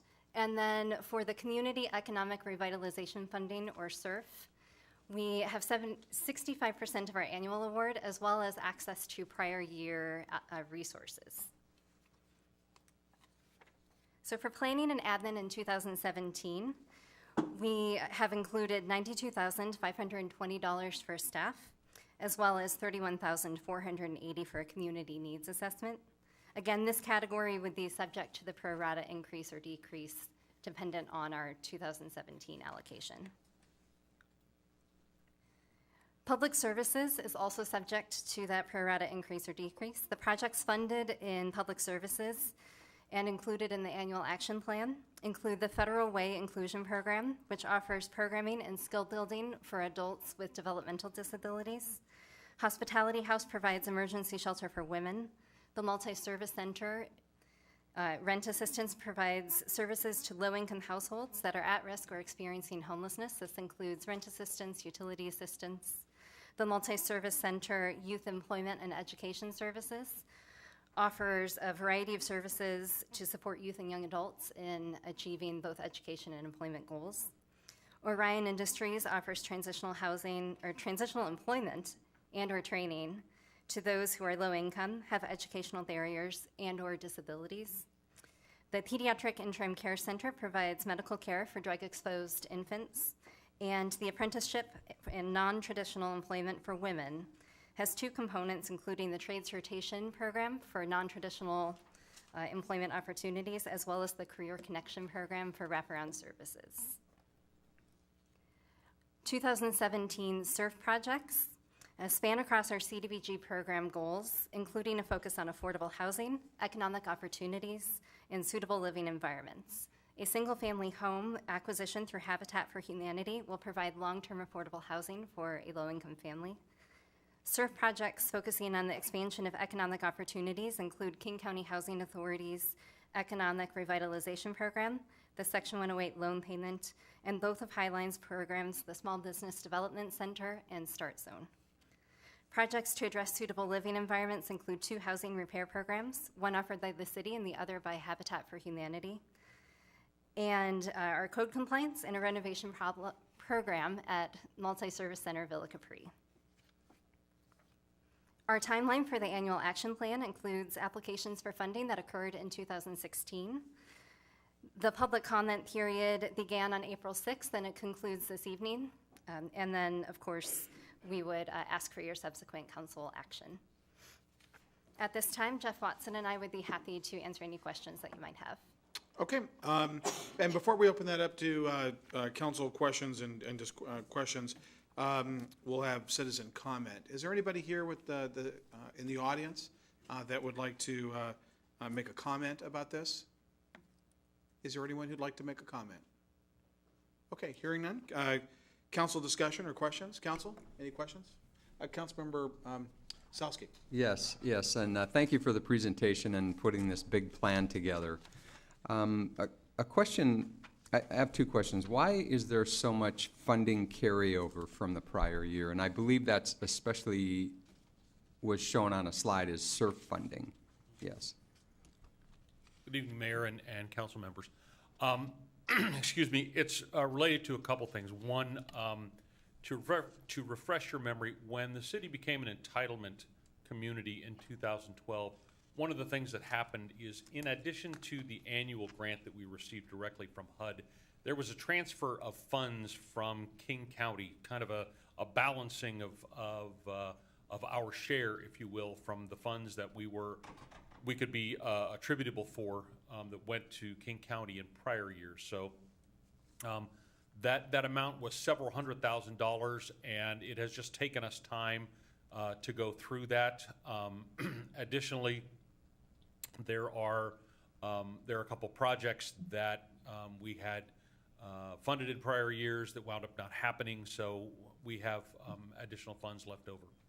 Okay, and do we feel that these funds will, the programs that are going to be used for the funding will allow for use of those funds?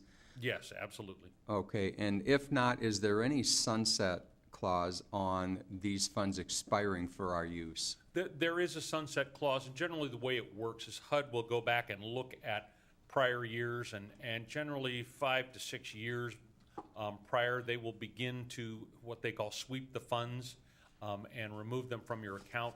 We're not anywhere near at risk for that happening at this point in time, and I don't expect that we will ever be at risk for that happening. Oh, okay, that's good to know, because these are valuable funds for really great projects. So, all right, thank you, Jeff. All right, Councilmember Honda, and then the Councilmember Asaf Dawson.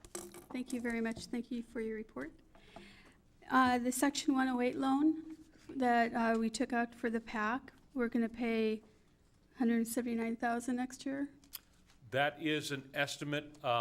What we had included this year was for an expectation that the loan would become permanent and we would be making a principal and an interest payment. What it looks like is actually the loan is not going to go permanent until this fall. So our first principal payment will actually be due in August of 2018.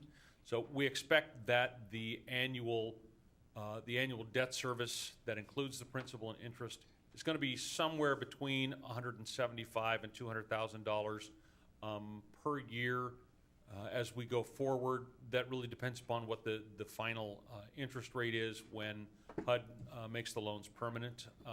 And it's got a little bit of a bell curve. It's not a constant number throughout the 20-year term of the loan. So does the 20 years start in 2018, or has it started now? The 20 years will start at the time the loan goes permanent. The jobs that we are required to provide because of the Section 108 loan, can you talk about those? What type of jobs, how long we need to provide the jobs, and how we're going to track that? Sure.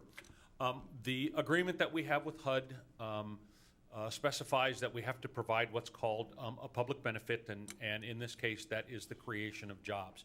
Those jobs are going to be created, and what's required to be created will be through the Performing Arts and Events Center itself, as well as expected jobs from the proposed adjoining hotel. They've also asked us to look at and keep track of jobs that might be created by businesses in proximity to the Performing Arts and Events Center that will benefit from the establishment of the Performing Arts and Events Center. So we are required at the Performing Arts and Events Center to create 29 full-time equivalent jobs.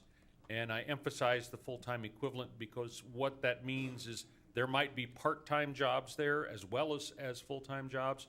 And what HUD requires is that the number of part-time jobs be cobbled together to create full-time. So if there were 2, for instance, part-time jobs, that would equal 1 full-time equivalent job. In addition, there are 30, let me think about this for a moment, excuse me, 35 positions that are expected to be created in the hotel. Again, that's 35 full-time equivalent jobs. What's important also is that 51% of the jobs in the Performing Arts and Events Center, 51% of the jobs in the hotel are to go to persons that are of low and moderate income. And that's when they take the job. The job itself is not necessarily intended to pay low and moderate income wages, but those jobs are to benefit persons of low and moderate income. So again, the intent is that the majority of the jobs go to benefit low and moderate income persons. And how long do we need to provide those jobs for? The expectation is those jobs will be created and filled within a year after the project opens, and that we will track them for about a total of 3 years after the project opens. Okay, that's different information that I've received from a day. We talked about 20 years. Providing the jobs for 20 years for the length of the loan. No, I think that may have been a miscommunication. The jobs themselves have to be tracked for a 3-year period. We have to do reporting for the Performing Arts and Events Center and its activities for the 20-year term of the loan. But the jobs don't need to exist for the 20 years. The jobs are not, we're not required to track the jobs past a 3-year period. Do they need to exist though? Do they need to be there? We just don't need to track them? And certainly the jobs will be there in order to operate the Performing Arts and Events Center and the hotel. There will be jobs. But what we're required to do over the 20-year term of the loan is to track the activities in the Performing Arts and Events Center, because one of the things that we have to do in addition to the jobs is ensure that the Performing Arts and Events Center is accessible to low and moderate income communities. So we have to report on that over the 20-year term of the loan. Will these jobs be just for Federal Way residents, or will they be open to everyone in the Puget Sound area? Ideally, they will be targeted to Federal Way residents. The federal law does not require that they be Federal Way residents that take the jobs, but certainly that would be preferred. Okay, thank you. Okay, Councilmember Sefadawson. Yeah, thank you. With the chronically homeless population, I know you're working with All Homes. Mm-hmm. And so how is that being addressed, especially through Cdbg? Well, with Cdbg, it's being addressed in a limited way. Primarily, the city is working on supporting the homeless and agencies that work with the homeless through our Human Services General Fund grants. Sarah, why don't you chat a little bit about the extent to which our public service dollars are supporting homeless and services for the homeless? We do have a couple of our public services projects that do support homeless individuals and families.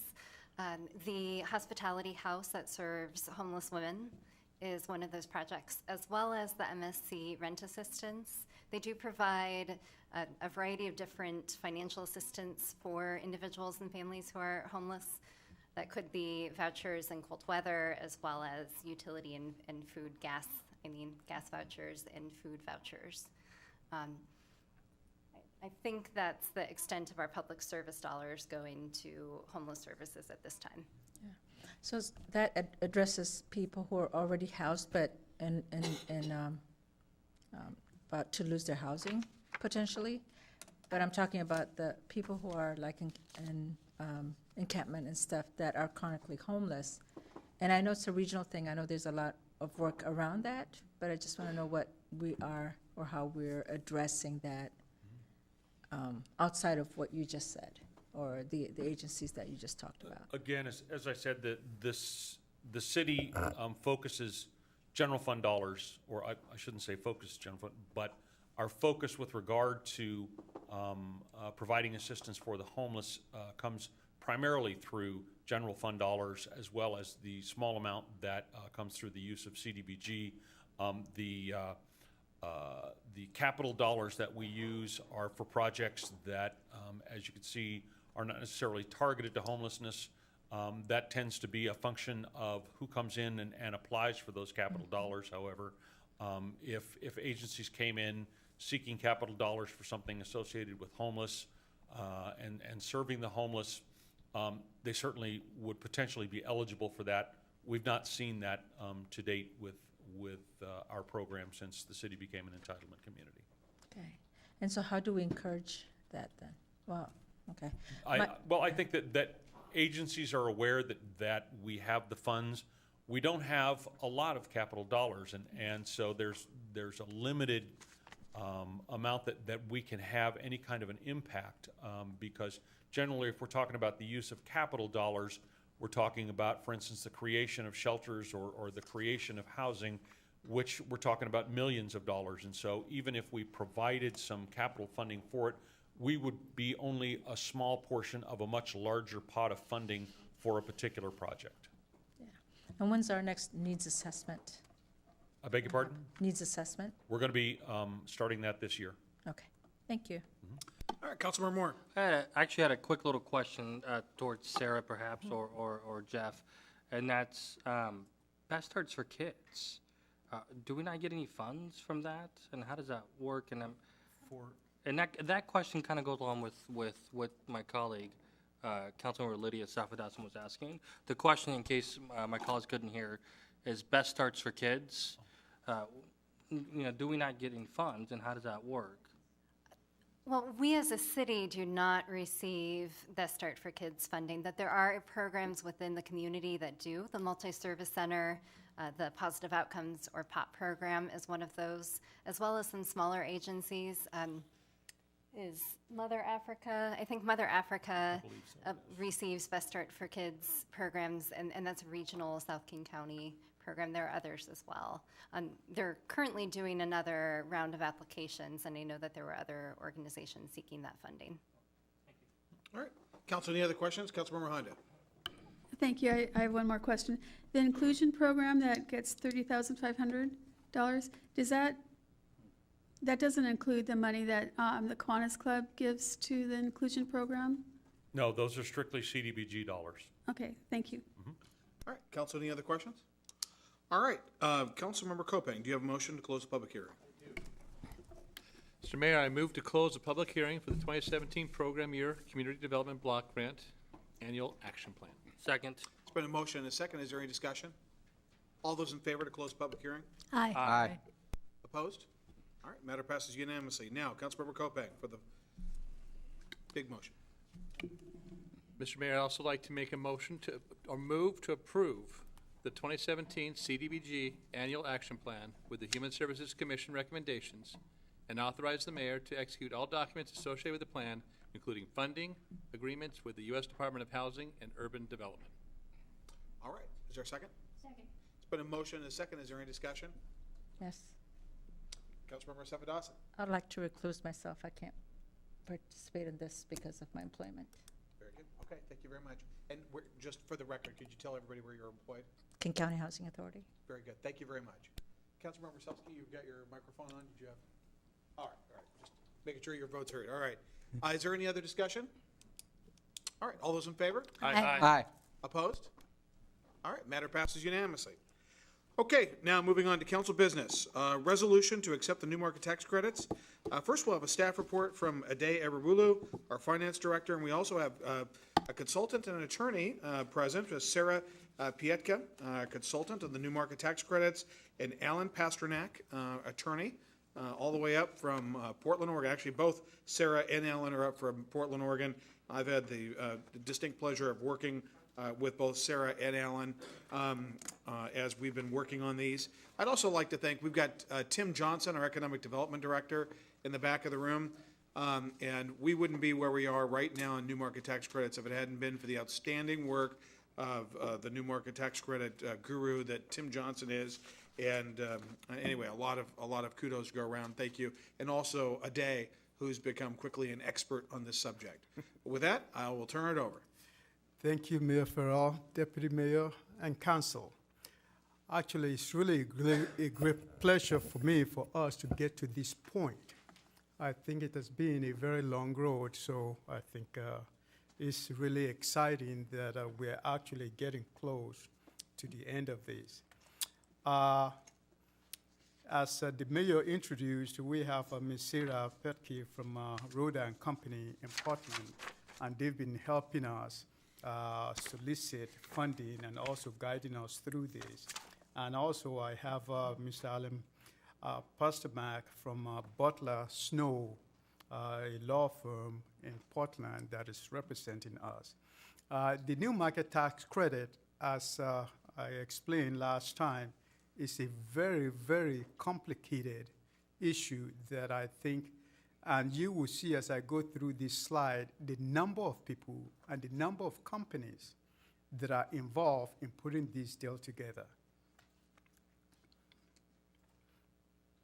More than 25 professionals are involved in this deal that we're working on. So I hope it should be reassuring to the mayor and the council, and maybe to the citizens too. So it's not just the City of Federal Way staff. You have more than 25 professionals that are working on this to make sure the T's are crossed, our I's are dotted, and to make sure everything is working together. And you have 9 different companies, again, that are working on this project.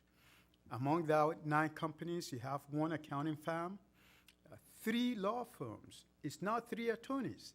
It's 3 law firms that are working on this deal, just to make sure that we conform with all of the IRS requirement and we follow all of the laws and do it right. And of course, with our consulting firm. In the last month or so, we've gone through more than 165 documents. So as part of the team, we meet twice a week, having phone conference, checking all of these. So a lot of work has gone into this. What is included in your package in there is probably about 14 documents to be signed, and I think revised at the end, it probably will be about 20 documents in total. Several thousand hours have been spent on this project. So we've come a very long way.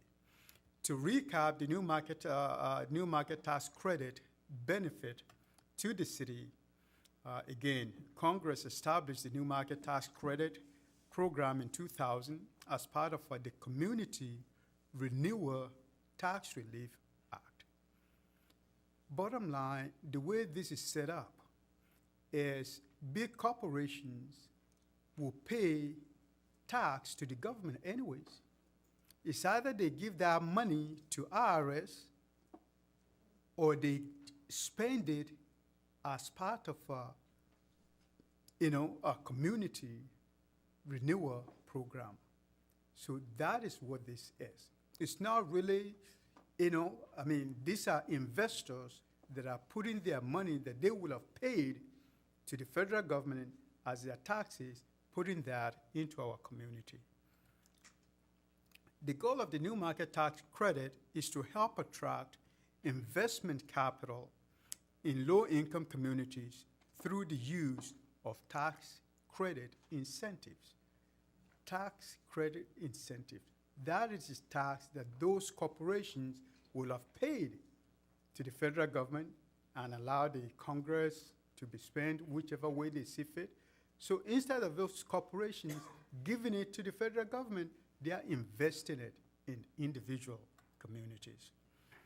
The Federal Way Park project is located in a qualifying lake and will receive about $9.5 million in allocation from Clearinghouse CD, allowing the project to benefit from the new market tax credit subsidy a little bit over $2 million. So the bottom line is, after we go through all this exercise, the net cost that will come to the city will be over $2 million. So the resolution before you today, what exactly is in it? The resolution of the City of Federal Way authorizing the funding of a new market tax credit financing transaction to provide funds for the completion of the construction of our Performing Arts Center. Pure and simple, and for us to be able to do whatever we need to do to receive this money. The first section of the resolution recitals that established parties involved, financing, structure, and form of the transaction. That is what the first part of the resolution is doing. And the second section resolved to execute the document with the mayor as authorized representative and resolved to undertake and perform obligations within the documents. So I think there's some documents that are not included in your attachment. And the reason for that is because until we tally the hours, we calculate how much we need to pay on all of the services that we've received, we would not really know how much we owe. And that is part of the reason why I cannot give you how much exactly are we going to get. Is it 2.3 million? Is it 2.1 million? Until we tally all the hours of the consultants, we will not know exactly how much that will be.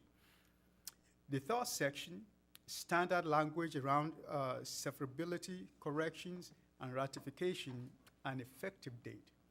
That is standard language in pretty much any of the resolution. The rules of the new market program necessitate a particular transaction structure, which is outlined in the preamble in the resolution and is detailed in the supporting financial document attached thereto. So I think the structure for these, based on the IRS guideline, is really complicated, and that is what we followed. And that is why we have 3 separate law firms assisting us to get that right. What is in the resolution? Resolution resolved that the council does hereby approve, authorize, ratify, and confirm A, the execution and delivery by the city of financing documents to which the city is a party, substantially in the form presented to the council, with such changes as authorized representative may deem necessary or appropriate. So what we've submitted to you, the resolution, there may be tweaks in terms of the dollar amount or whatever. Again, as I said before, until we finalize all of these numbers, until we tally all the hours, we will not know exactly what it is. Yes, we've done some estimate, and that is why we're able to come up with a little bit over 2.1 million. But exactly the amount of money, until we tally those numbers, we will not know. What are the risks associated with passing this resolution? The primary risk arises from non-compliance with the new market tax credit program, which includes cost recapture of the tax credit. The chance of this, based on the way we are, is probably really slim, but I will explain that. The city is only accountable for recapture due to any violation within its control, i.e., park project must remain a quality B according to the program rules and may not prepay the loan from CD. These risks are mitigated due to the Performing Arts Center is located in downtown. We just have to be careful not to move the building to Seattle. As long as it stays where it is, so I think we will remain fine. Colleague B cannot conduct some specifically excluded businesses, but the park facility can easily control this variable. Well, we build it to be a performing arts center, unless we turn it into holding, selling valuable goods or something like that, I think will be. We built it to be a performing arts center, and that is what we intend to use it for. Quality B controls whether it prepays the loan from CD. We have 7 years, and we can wait for 7 years to make sure all of this go through. What are the risks associated with the passing of this resolution? When City Council passes the resolution, the city will be signing documents that do create obligation for the city to fulfill in the future. The obligations have been communicated to the City Council and the key staff, and there is a clear understanding of what is required by the city to meet those obligations. Some of those are just outlined. What are the city's ongoing obligations with the new market tax credit transactions? The new market tax credit compliance period is 7 years from the date of closing. So if we're planning to close the end of this month. So 7 years from the end of this month, we need to be able to do certain things and make sure, like I said, the building stays where it is, and we're using it for performing arts services, which is what we intend to do. So the park project was selected by Clearinghouse CDE to receive new market tax credit funding based in large part on the strength of its anticipated community impact. Because we did this to be part of downtown resuscitation and to be a rallying point for our community. So, and that is part of why we were successful to the point that we are. What are the city's ongoing obligations with the new market tax credit? Clearinghouse CDE will request information annually on the community outcome of the park project. Again, because it's supposed to be a community, supported program, and it's a low-income community, so we will keep track of the estimate of jobs created, salaries paid, benefit provided, which is similar to what Jeff just described for the Section 108. Evidence of partnership with community arts and culture organization, which based on what our executive director has shared with the council, we're trying to use the community-based art organization to be able to perform. And again, that is further supported in the fee resolution that you passed, where we give a small discount to the community base so that they are now paying what entities that are not nonprofit are paying. That is part of our support for that. Evidence of educational outreach programming in the form of low-cost student matinees, workshops, and classes, along with after-school programs based on sequential learning. Yes, those are part of what our director has set up to do in that building, to work with the school district to be able to do those things. Progress on development of Native American Culinary Institute, I think that is part of what we're still pursuing, to make sure we're able to work with Native Americans to be able to have Culinary Institute in the facility. Ongoing fees will be set aside in reserve account out of the Grant-like Subsidies Fund that are delivered at New Market Tax Credit.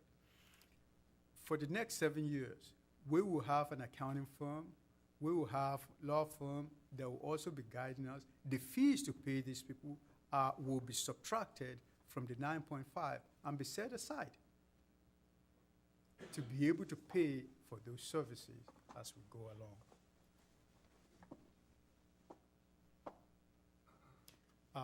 Operation of the park may not change substantially in the next 7 years. Like I said, we build it to be able to have performing arts events in there unless we decided to turn it into something that is not related, but that is not part of our desire as of now. There's estimated to be no net cash outflow for the duration of the compliance period.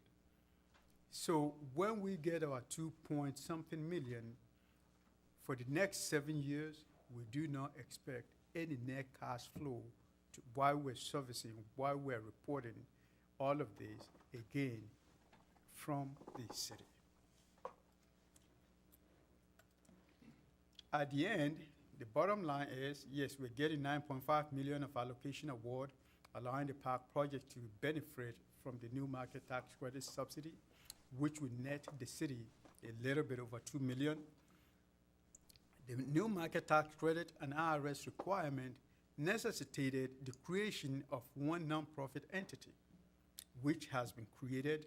The board member of that nonprofit is myself, Mr. Mike Park, and Ms. Mary Gates. That is arm's length nonprofit. It is not the creation of the city, it's actually independent from the city.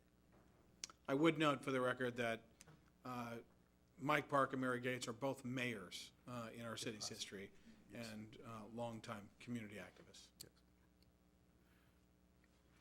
The Irs Reporting Requirement is 7 years.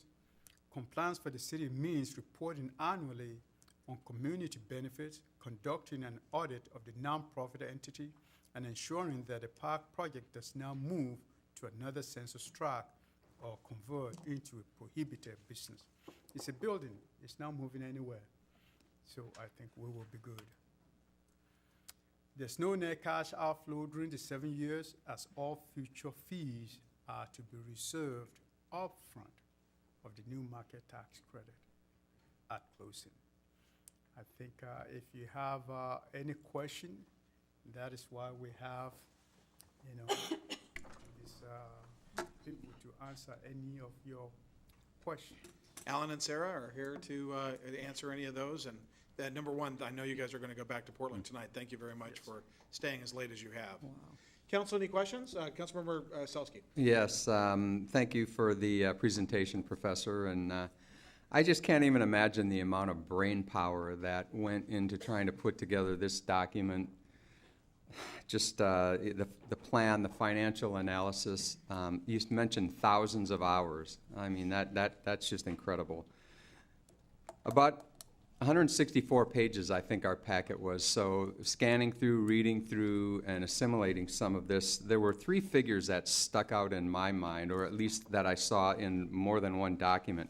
It was the $9.5 million award, but there were also 2 other figures, roughly $3.2 million and $6.2 million. If hopefully you can explain what that part of that $9.5 million is. Actually, I'll ask Sarah to. I hope that's not too tough a question or unfair.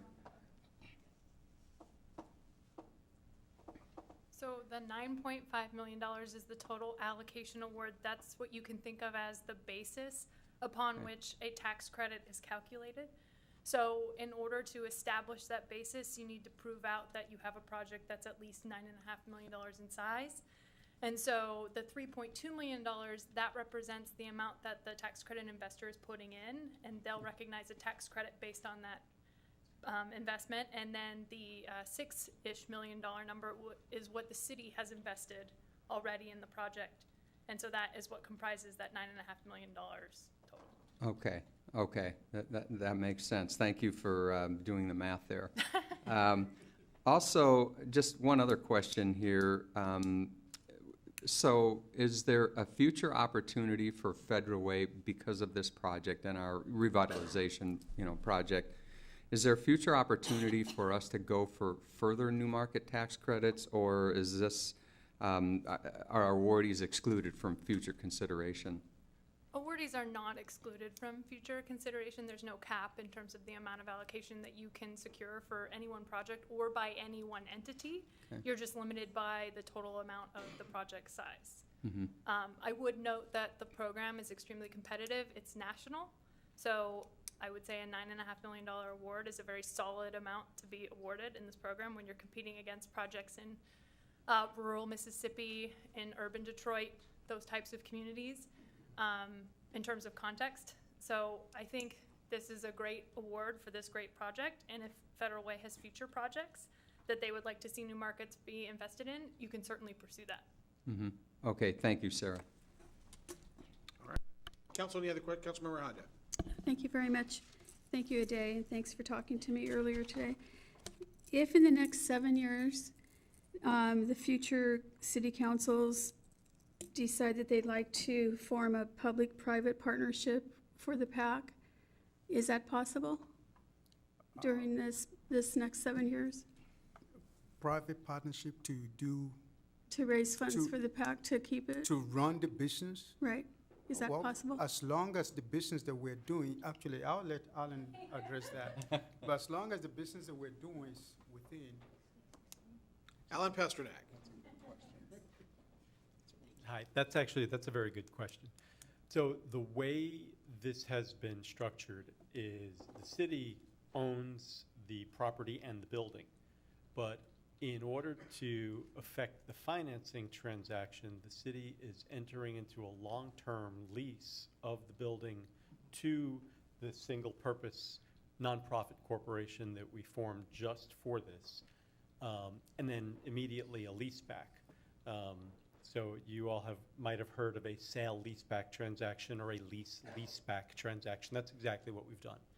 So from an operating standpoint, it's the city that's operating it. And so if the city at a future date wants to enter into another relationship with, say, an operating entity, then that's certainly possible. What I would say, though, that if you do that, it's probably a good idea to let the other parties to this transaction know about it, just because from their standpoint, they're viewing it very much as lenders. So they've underwritten the project based on certain assumptions, and one of those assumptions is that the city will be the operator. Now, if it turns out that in a year or 2, 3, whatever, you decide, gee, we'd like to enter into an arrangement with, say, a management company that has experience operating this type of facility, I suspect that the other parties to this transaction would be more than happy to give their consent, but you should get their consent.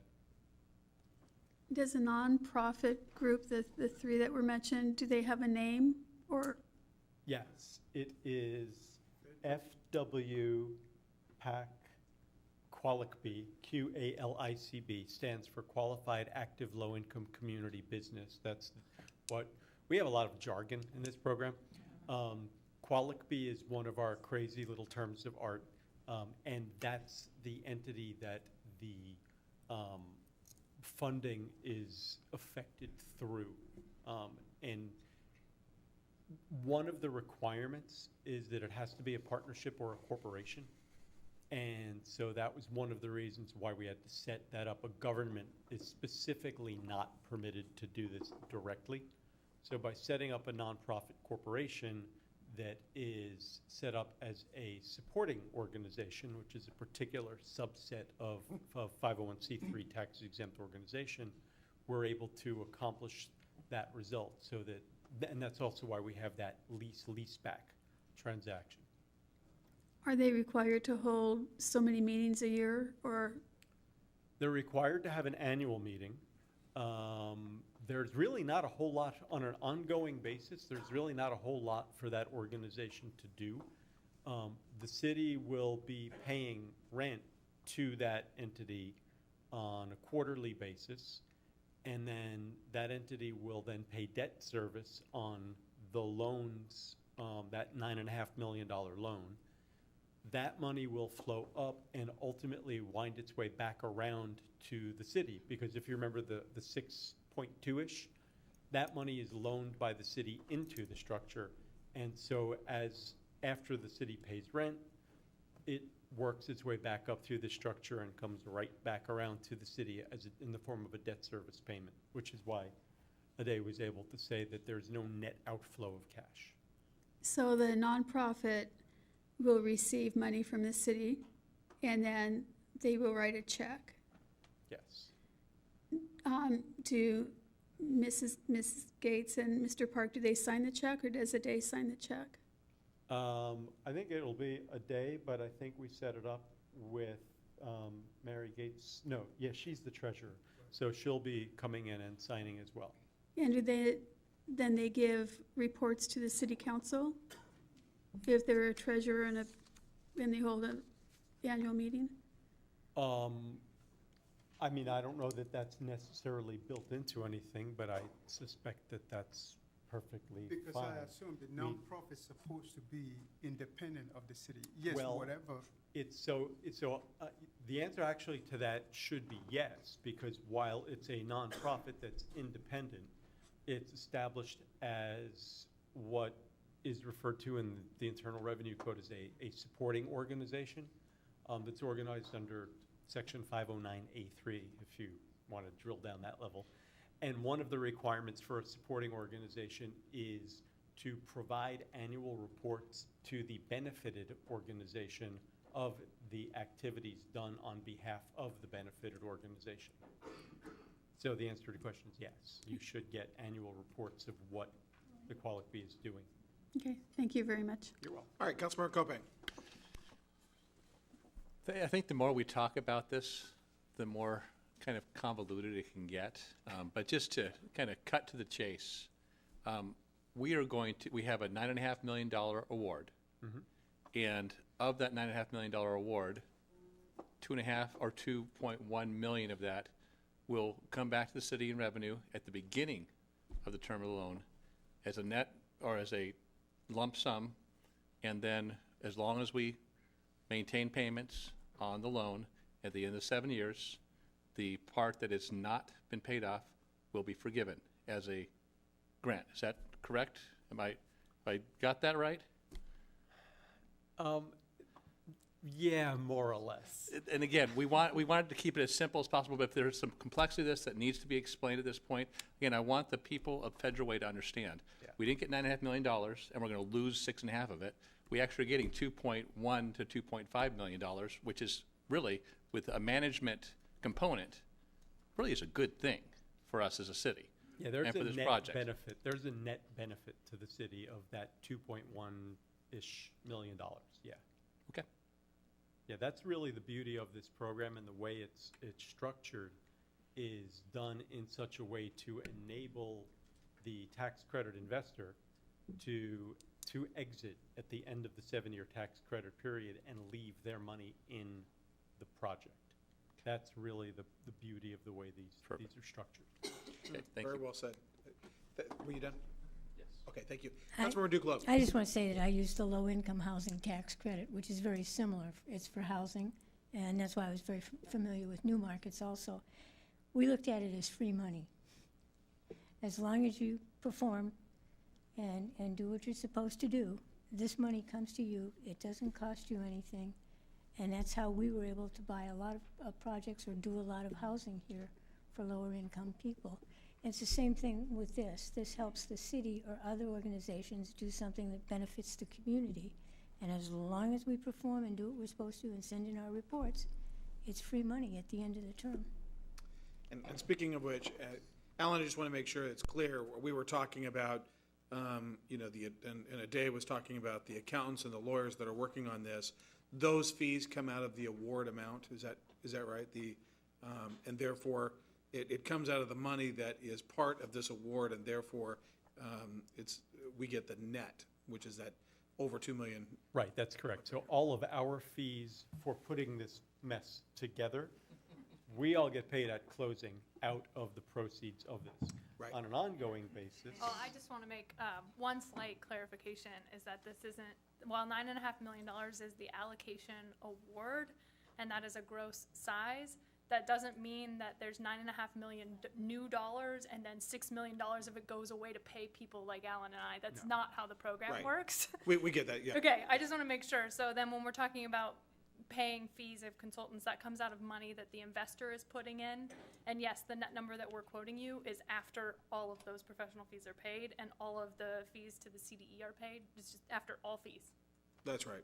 In fact, actually, the lending, we went with Capital One, is that correct? Yeah. And there was a special provision that we have been working with Tim. In fact, didn't we select Capital One because the first $100,000 of fees was not?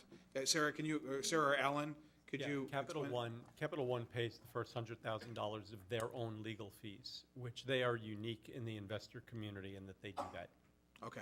I think that's important. We picked a financial organization that for the first $100,000 did not charge us in this transaction. I think that's very important to note. Yeah, Capital One's great because at the moment they're actually being aggressive in the Northwest, and so they are investing at the highest rate, and they pay a substantial portion, and ideally all of their own legal fees. There was a question, Councilmember Selsky asked a question, I think, to get us started on this, which was and I just want to make sure that right now there are allocations that have been allocated all across the country. And there are certain programs where, for one reason or another, the programs, it just doesn't work out, and that the money that's been allocated to those, quote, fall out. Is there still a possibility that during this cycle that we could pick up other allocations of new market tax credit and add it to our total? Sarah? This one's you. There's always a chance. I'm not going to say there's not. And part of what Reynolds and I do is we rely on our extensive network of relationships with CDEs to get a feel for how their pipelines are shaping up and what their projects are doing, and do they think they'd have room for a project like this. We have one specific obstacle or difficulty in trying to get that allocation, and that is that the project will be complete in a matter of weeks. And so if that CDE doesn't find themselves with free allocation in the next probably 2 to 4 weeks, it'll be really difficult to bring them in with this transaction or subsequent transaction and close before the building's built. Once the building is built and open, it's very hard to make a case for the need for the financing. And so that's where we find ourselves. We'll continue to hunt and we'll continue to look. And like I said before, the cap is the size of the project, so there is more room. So we will look, but we have a hard deadline. And that's referred to as the but-for, that but Right. for this financing, you wouldn't be able to fill it and you wouldn't be able to Right. move forward. And it is always it's a catch-22 because you can't really get to the position in which you're asking for new market tax credits if you can't substantially get your capital together and get moving. But at the end, you do have to make that but-for case. I've learned a lot about this, and we've been working. You can do this job. You're doing a great job, you guys. Council, any other questions? Okay, thank you very much. Yep. Okay, Day, thank you, and Alan and Sarah, thank you. All right, Councilmember Duclos, and I just want to say before, we were at a retreat years ago, literally years ago, and it was Councilmember Deanie Duclos who actually brought this idea up, and it's all together, even though she's the chairperson of the FEDREC committee, it's altogether appropriate now that I turn to Councilmember Duclos to make the motion. Thank you very much. And first of all, I want to thank Tim Johnson for all his work on getting the new market tax credits for us. Thank you so much, Tim. I know you've traveled around the country and you did a lot, so thank you so much. And I am very, very happy to move approval of the resolution related to the new market tax credits financing transaction as proposed. Second. There's been a motion in multiple seconds. Is there any discussion? Any further discussion? Okay, hearing none. All those in favor? Aye. Aye. Opposed? Yes. All right. It passes unanimously. There we go. Thank you very much. Good work, everybody. And Alan and Sarah, happy, safe travels. Thank you, everyone. Good night. All right. Now, Diversity Commission appointments, Councilmember Copay. Mr. Mayor, I'd like to move to appoint the following people to the Diversity Commission. Gregory Brusso to immediately fill a voting position expiring May 31st, 2020. Sheila Kennedy to fill a voting position expiring May 31st, 2020. Thomas Leonard to fill a voting position expiring May 31st, 2020. And Nichelle Shelley to fill a voting position expiring May 31st, 2019. Second. Okay, there's been a motion and a second. Is there any discussion? All those in favor of those nominations? Aye. Aye. Opposed?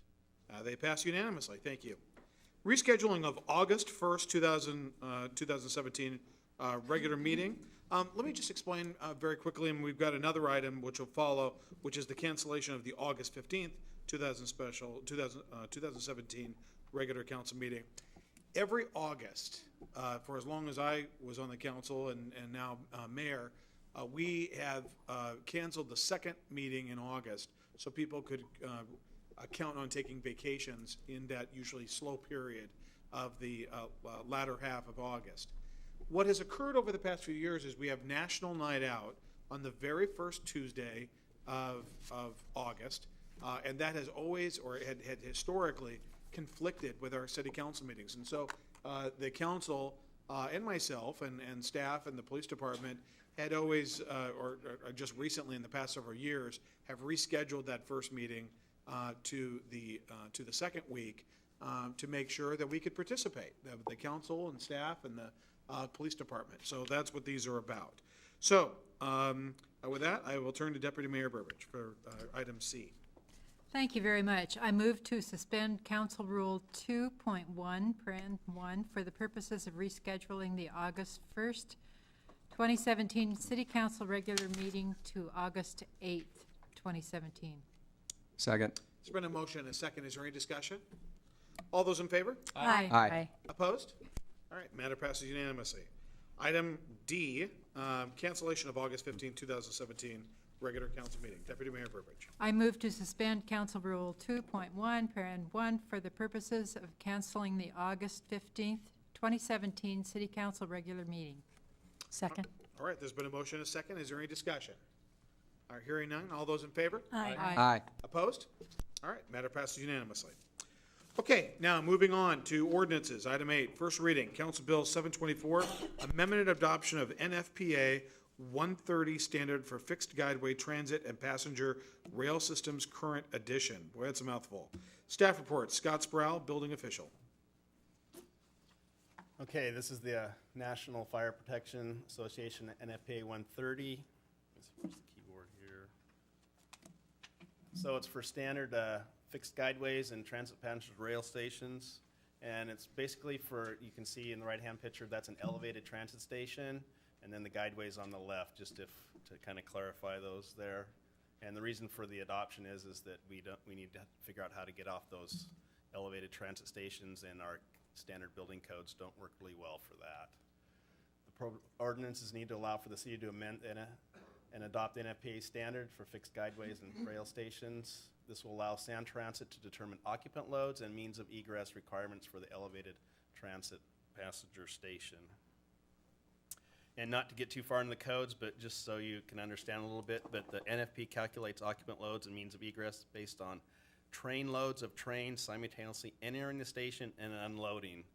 And the IBC, the building code, does it based on square footage. So just to give you an idea that we could not use the square footage calculation up on an elevated structure to do that. The exiting and how to get down, and they use the escalators to get down. Building code wouldn't allow that. So this is a way for Sound Transit to determine the occupant loads there. So it's more appropriate to use this to determine the occupant loads and to design the exiting off of those transit stations rather than the IBC. And Mayor recommends adoption of that. All right, council, any questions? All right, hearing none. Would the deputy city clerk please read the ordinance title? An ordinance of the City of Federal Way, Washington relating to construction standards for fixed guideway transit and passenger rail systems and adding new sections to Chapter 1331 of the Federal Way Revised Code. All right, Councilmember Selsky. Yes, I move to forward the proposed ordinance to the June 6th, 2017 council meeting for second reading and enactment. All right, it's been a motion, a second. Any discussion? All those in favor? Aye. Aye. Opposed? All right, matter passes unanimously. Second reading.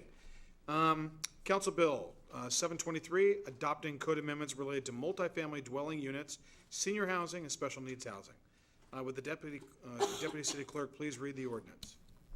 An ordinance of the City of Federal Way, Washington, adopting code amendments related to multifamily dwelling units, senior housing, and special needs housing, amending Federal Revised Code 19-05040, 19-05120, 19-115030, 19-115060, 19-115115, 19-125150, 19-200100, 19-205040, 19-205070, 19-215050, 19-220050, 19-220080, 19-225070, 19-230060, and repealing Federal Way Revised Code Chapters 19-240150,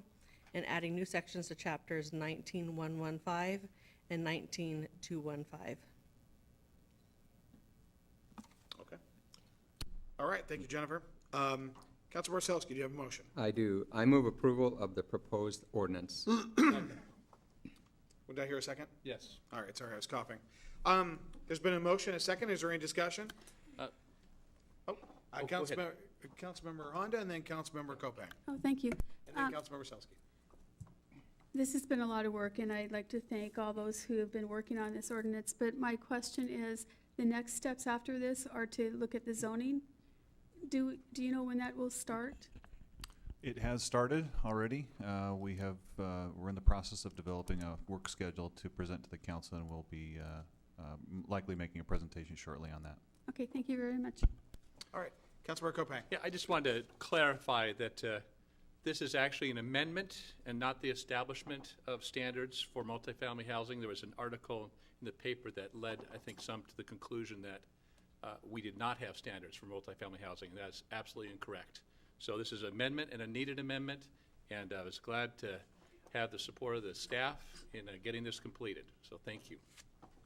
Deputy Mayor Burbridge. Thank you, and I appreciate Councilmember Kopang's clarification of those facts, and also just would add to that not everyone in the community is fully aware, understandably, of our comprehensive plan, which contains so much information that is interesting for people to review in terms of the work that has gone on over the years since the city began in establishing standards for development, design standards and all other kinds of standards. So I would encourage people to look into that comprehensive plan if they have interest in reviewing that kind of information.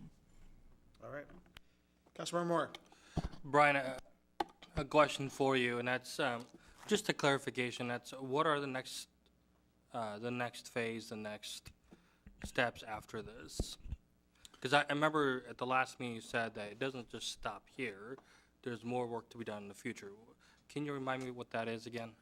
Sure, there's a couple of things. The first is looking at the needs projection for the city in terms of multifamily housing, both market rate and affordable housing, to make sure that we are meeting our targets. The last numbers that I presented at the last meeting was from 2014. So we want to update those numbers, get an accurate depiction of where we're headed with our housing needs and supply. And then based on that is to look at, Councilmember Honda referred to, is to look at our zoning to make sure that it's adequately designated in the right spots, and if they're, as a result of looking at those numbers, if we need to make the adjustments, then to do so. This is a longer process, but and like I mentioned in my response to Councilmember Honda, we'll be presenting a schedule once we have a better picture of what the numbers are. So, and certainly to the mayor and to you, Brian, and of course my colleagues, you know, I'm highly interested in looking at apprenticeship utilization opportunities for families and making sure that we as a city are involved with that. So at what point do we discuss that, Brian? Or when would that happen? Would that be, well, I'll let you answer the question, sorry. We could certainly bring that up when we come up with the schedule that I mentioned, to see if that's something that the council wants to pursue. Yeah, and I look forward to talking to the mayor more about that as well, but and my colleagues. But that's something I'd like to see us discuss that at some point. It's funny you say that. We're working on that right now with developing exactly that, incentives and making sure that the city of Federal Way is committed to apprenticeship programs. So it's something we're ongoing. I'll tell you about it a little bit later. And Mr. Mayor, I appreciate you saying that, and I know that's important for our young people here in our community and our families here, so thank you. But it's really important. I think it's really important to note that the Performing Arts and Event Center that we are literally on the verge of completing was done with over 21% of apprentice labor, and those are labor that was done on the Performing Arts and Event Center, and that's hundreds of people have been employed in building this beautiful facility. And so you're absolutely right. We want to make sure that we're supporting local and young and developing talent. So we're committed to that. And I do want to say, as the mayor, Brian, I want to, if you could please pass along to your people just how proud and thankful we are for the just a mountain amount of work this represents. Well, we'll be done with this in just a few moments. The fact, I think, as evidenced by how long it took our deputy city clerk to read all of the ordinances that are affected, speaks volumes and speaks actually just to the volume of the amount of work and time and dedication of our staff. Brian, you've done a tremendous job since you've gotten here. This is a big step, and we want to thank you. And we also have a planning commission that wrapped their arms around this as well. So, at council, thank you very much for your thoughtful process on this. So, I'm sorry? And Margaret in the back. Margaret, great work. We really are one of the longest standing, if not the longest tenured employee for the city of Federal Way. Margaret Clark, thank you very much for your work on this. Brian? I was going to say thank you. The credit goes to those people sitting in the back row for the work on this. So I appreciate the kind words. We've got a planning commissioner here as well. I think Diana Noble-Gulliford is with our planning commission. So on behalf to all those people as well, thank you. There's been a motion and a second. Is there any other discussion? All those in favor? Aye. Aye. Opposed? The matter passes unanimously. All right, great work, everybody. All right, and the moratorium actually expires on June 6th, is that right? That's correct. Okay, all right, that's great. Council reports, let's start with Councilmember Assefa Dawson. Thank you, Mayor. I missed the last couple of weekends. I have missed activities that have been going on in our city, and I'm going to miss the events that are happening on the 20th due to my son's graduation. So I think that's where my priorities are right now, and I'm pleased to say that they successfully completed their college education. So I'm happy about that. Congratulations. Could you let everybody know their names and where they're graduating from? So Christian Dawson graduating from Northwest University in master's in Bible and Theology, and then Caleb from Gonzaga University with high honors, graduating with a double major in economics and sociology, minor in women and gender issues, and a certificate in leadership. And he was student body president of Gonzaga, was he not? He was, yes. That's amazing. That's just great work. Thank you. And he's going to continue his education at UC Berkeley, going for his doctoral program. So we're expecting great things from. Thank you, though, and thank you for supporting me in that regard. So I appreciate it. I also attended, a lot of us attended the sexual assault protection bill signing by Governor Jay Inslee, and I'm really pleased and proud to see that it taking place here at our City Hall, which goes to show that there's a lot of activity around this issue and that our city is very involved and that we have people who are really involved and engaged in this process. So that was really an exciting event for most of us. And then myself, Deputy Mayor Burbidge, and Councilmember Mark Kopang attended the SCA Economic Development Summit at Microsoft. And it was very interesting and very engaging. And the whole conversation was around the regional economic development. And so it's starting the conversation, and then strategy overview, dashboard for all the regional communities, and then addressing the regional workforce and educational gap. So it was a really informative and very great presentations, and hopefully it's something that we can adopt or develop or continue in the conversation, because it's regional and it's very important. And then lastly, I just wanted to say that Best Start for Kids, the showcase is coming to Federal Way on the 18th at 6:30 here at our community center. And this is the last of the showcase of the tour.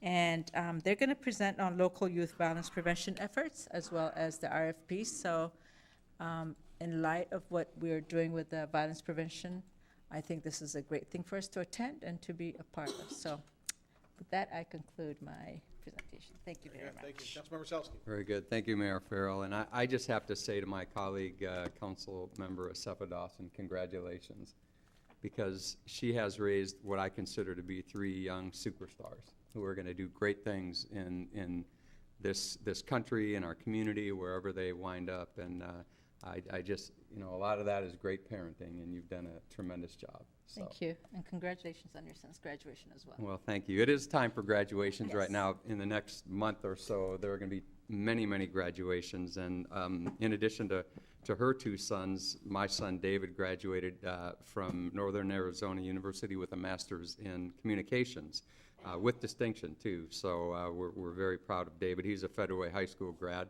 and has been in the Army now for 10 years as an officer. And in addition to that, I get to move him home with his family, where he's going to go teach at the University of Washington in the ROTC program. So I'm really proud of him, and it's going to be great to have him home again after 10 years and 3 deployments to the Middle East. So he'll be in a safe space. I want to, Sound Transit, we didn't talk anything about Sound Transit. I didn't even think we mentioned it tonight, but I really want to thank Sound Transit for reaching out and engaging with us as a council and as a community here. In the past couple of weeks, we have had small group discussions with them where they brought, I believe, 6 staff members to talk about everything involved and the impact on our community. So I want to thank them for that. They've also been here in front of the council as well at the dais. And last week they were at the Chamber of Commerce meeting giving a presentation. So it's been really good to hear this, and I have developed more comfort with where we're going and what we're doing with Sound Transit. And then the last thing is the next Land Use and Transportation Committee meeting is scheduled for Monday, June 5th here in council chambers. And that's all. Thanks. Councilmember Honda. Thank you. This Saturday is going to be really busy. There's a lot of things going on in Federal Way, but one of my favorite things is the Blue Poppy Days at the Rhodey Gardens. A form of Blue Poppy Days started a number of years ago when I was on the Arts Commission, and the gardens came to us and asked if we would partner with them. And it was a great time to say yes, and every year since then there has been a form of partnership between the Arts Commission and the rhododendron gardens. The Blue Poppy Days is an event where artists come, and if it's raining or sunshine, no matter what it is, they're still there. They're in the conservatory, they're out in the gardens, and they have art to sell. It all revolves around the blue poppy, which is a rare kind of a poppy. It's really pretty. They have a meadow of blue poppies now down in the garden. And you can buy art, you can support our local artists, and you can meet our art commissioners. And it's a very, if you can go and support the Rhodey Gardens and our Arts Commission, that would be awesome. Also on Saturday, the Thomas Jefferson High School is having an event called Surrendering Our Struggles, Save Our Streets. It's on Saturday, and it's 288th and Military Road. It's not a march, but it's a time where they want the community to come together and meet and talk with folks and talk about the struggles that our kids are having in schools and in the city of Federal Way. It would be a good time to go and meet some of our high school kids and their leaders. I will be attending the King County Domestic Violence Initiative meeting on Thursday. We're holding it in Kent, and we get to go through the new Dawn facility. And also the same day is the King County Board of Health meeting in Seattle.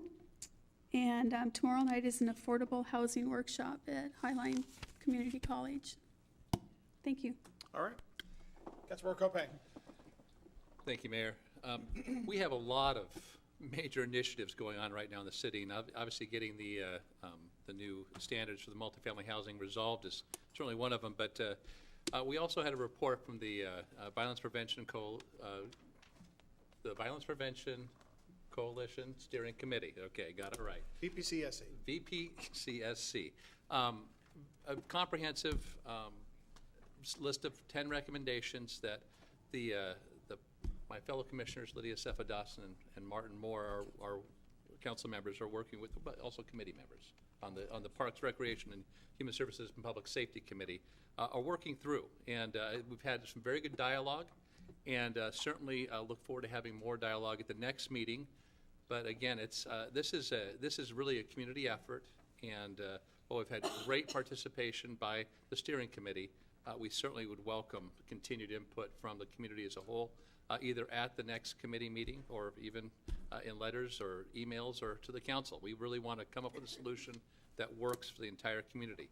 I also want to thank Sound Transit for making a concerted effort to get in front of the council as a whole and really give us a better understanding. I think in the council member the second to last council meeting they presented at, it was very clear that there were a lot more questions that we had than they had given us answers for. I too can say, along with Councilmember Selsky, that I feel better about the level of communication and I think an understanding of the project as a whole, but there's still, I think, a lot more for us to understand, and definitely looking forward to continued conversations with them. I think that a change of this nature is going to have far-reaching effects in our city, and I think they can be very positive, but it's going to really, I think, require very strong partnership between the city and Sound Transit to make that a reality. I also wanted to comment very quickly on the Public Sector Economic Development Summit that I had the opportunity to attend with Deputy Mayor Burbidge and Council Member Lydia Cefa-Dawson. I left with two very strong impressions. The first is that we live in a dynamic area with a lot of good things happening and the potential for many more to happen. Yeah. I also was left with the impression that we've got a great economic development director in Tim Johnson, and certainly appreciate his efforts to continue to move our city forward. And then finally, I have to give a shout out to Center Stage. Lori and I had a chance on Mother's Day to go see the latest from Alan Bryson. It's called Cardinal Sins. Highly, highly recommend it. It was quite enjoyable. So that concludes my report. Thank you. Great, thank you. Councilmember Moore. Thank you so much, Mr. Mayor. Where to begin? So, first of all, I have to say how appreciative I am that we have a smart mayor. So here I was sitting in our Human Services and Public Safety Committee, and I've discovered that the mayor quickly convened a meeting with South End leaders. And because of the fact that we're right off I-5 and 99 and our location, that puts us in prime spot, unfortunately, for crime to happen, as we've discovered in the last couple of weeks. So I just thought this was a new, innovative idea that really kind of starts to begin the process of getting to the root level of it and combating crime. So I just wanted to say thank you. I was really impressed when I heard that. So that's that. The next thing I wanted to talk about is the community caregivers. This is something I've been talking about for a long time. I don't want to be sitting up here and keep talking about the community caregivers and how they're continuously looking for a location. But, Mr. Mayor, I'm going to stop myself because it is 9:57 p.m. Oh, great, thank you. Do you have a motion? Yes, I would like to move that we extend the meeting past 10 o'clock. Second. It's been a motion and a second to extend past 10 p.m. Is there any discussion? All those in favor? Aye. Opposed? All right. Thank Goodness, you all so right, thank much. And so, I want to say that I had a good and sincere conversation with the mayor last night. And I am committed to ensuring that we're working with leaders around Federal Way, pastors around Federal Way, to really work on not shutting the door on 80 people that are hungry or in need of support. So I'm going to continue to work together with my colleagues. I know that I've talked to some of you about this issue, and I want to say thank you for listening, and thank you for your willingness to support this. I think, Mr. Mayor, it's fair to say, and I'm sure you'll find this out, that there is support in the council that we find a solution on this.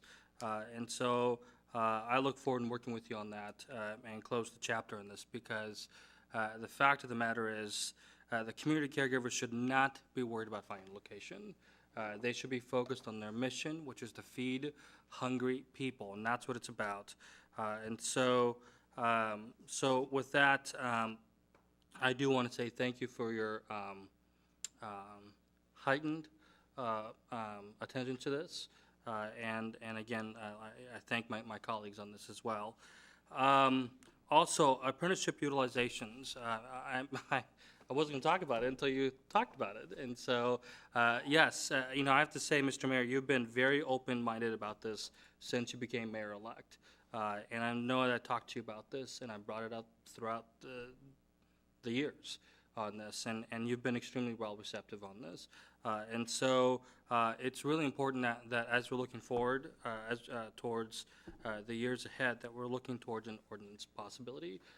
Granted that, certainly I understand that the state has its own ordinance, but I want to make sure, how do we open the doors for our working families? How do we open the doors for our youth? And that's my commitment. And so I appreciate what you said about the PAC. I know that we overexceeded that from what I recall in our reports that we've gotten. And I appreciate what you said about your commitment for the future. So thank you so much. And then last but not least, I have to say, of course, I have to brag about my wife. I am so proud of my wife. She just got accepted to UW's MSW program. So I am just, thank you. She's learning so much. She's anxious to get started, and I'm looking forward to supporting her and, quite frankly, learning more about the work that she does and how that relates to our community here in the city of Federal Way. Thank you so much, Mr. Mayor. Thank you. Councilmember Duclos. Thank you very much, and I'll be looking forward to congratulating her on becoming an MSW. We already have two up here on the council. That's right. I attended the Sound Transit meeting also. I had the privilege of being the only one at the meeting because you guys were meeting that night and I couldn't make that meeting. I really did feel a lot better after sitting down and listening to their presentation and how things were going to go, how the businesses were going to be treated, how some would be relocated, others would be paid, and it made me feel a little better. Not completely 100%, but I was, really, I was glad that they reached out and gave details, and that, they were going to take care of the businesses that were going to be relocated or moved completely. They were going to be compensated and all sorts of things like that. And how to work with the city on land purchases. Our one issue for the city is, though, we're going to lose a lot of money during that period because those businesses will be gone and we will not be getting any sales tax as a result of that. So that's going to hurt us. And I don't know that we'll be able to make that up when they come back, if they come back. So that's something that we're going to have to start working on and looking at in terms of our budget for the next term. The other thing I want to talk about a little bit is that I last week had the privilege of going to the Mirror Lake Elementary School and reading to 2 first-grade classes, right on my level. They were really, really sweet. I spent a half an hour with each class, and they picked the book, or the teachers picked the book, and we sat there on the floor together in a circle reading, and it was really cool to see the kids, how eager they are to learn and how happy they are to be in school. And it's just a delight. It's too bad they turn into teenagers, like we all did. But anyway, there's our future, and I think as long as we have kids like that, our future's going to be just fine. I also would like to remind people that this week is the filing time if you're interested in running for any public office, and you have until Friday to file, so please do. Don't sit back and say, I'll let somebody else do it, because we need to get all of our citizens involved in our government. So that's all I have. Oh, the next meeting of the FedRAC Committee is next Tuesday at 4:30 p.m. Thank you. Thank you. Deputy Mayor Burbridge. Thank you very much. This morning I attended the May meeting of the South County Area Transportation Board up at SeaTac City Hall, and there were several major items on the agenda. One was a report from King County Metro Transit about their long-term efforts to replace their petroleum-fueled buses with battery-powered, so that they will eventually have achieved a carbon-neutral, zero-emission fleet. And so they're going to be powered with renewable energy, electricity. And they presented some detailed information on that effort. We also had a state legislative update by Pete Heffernan, the King County Department of Transportation manager, and also Mike Shaw, who is a contract lobbyist. And they gave an overview of current legislation and pending legislation, and also mentioned some funding awards, and we've heard about some of this. One was for the long-term anticipated funding for the Triangle Project, which of course doesn't actually take place until 2021, and from 2021 through 2027. And then additionally, they mentioned the funding for the project on South 356th Street between Pacific Highway South and Enchanted Parkway for $3,847,500. And additionally, they had a list of TIB funded. Well, actually, that is TIB money, that amount that we are receiving. Additionally, they had some updates on regional transportation system initiatives and other brief reports. I also wanted to mention a couple of other events coming up.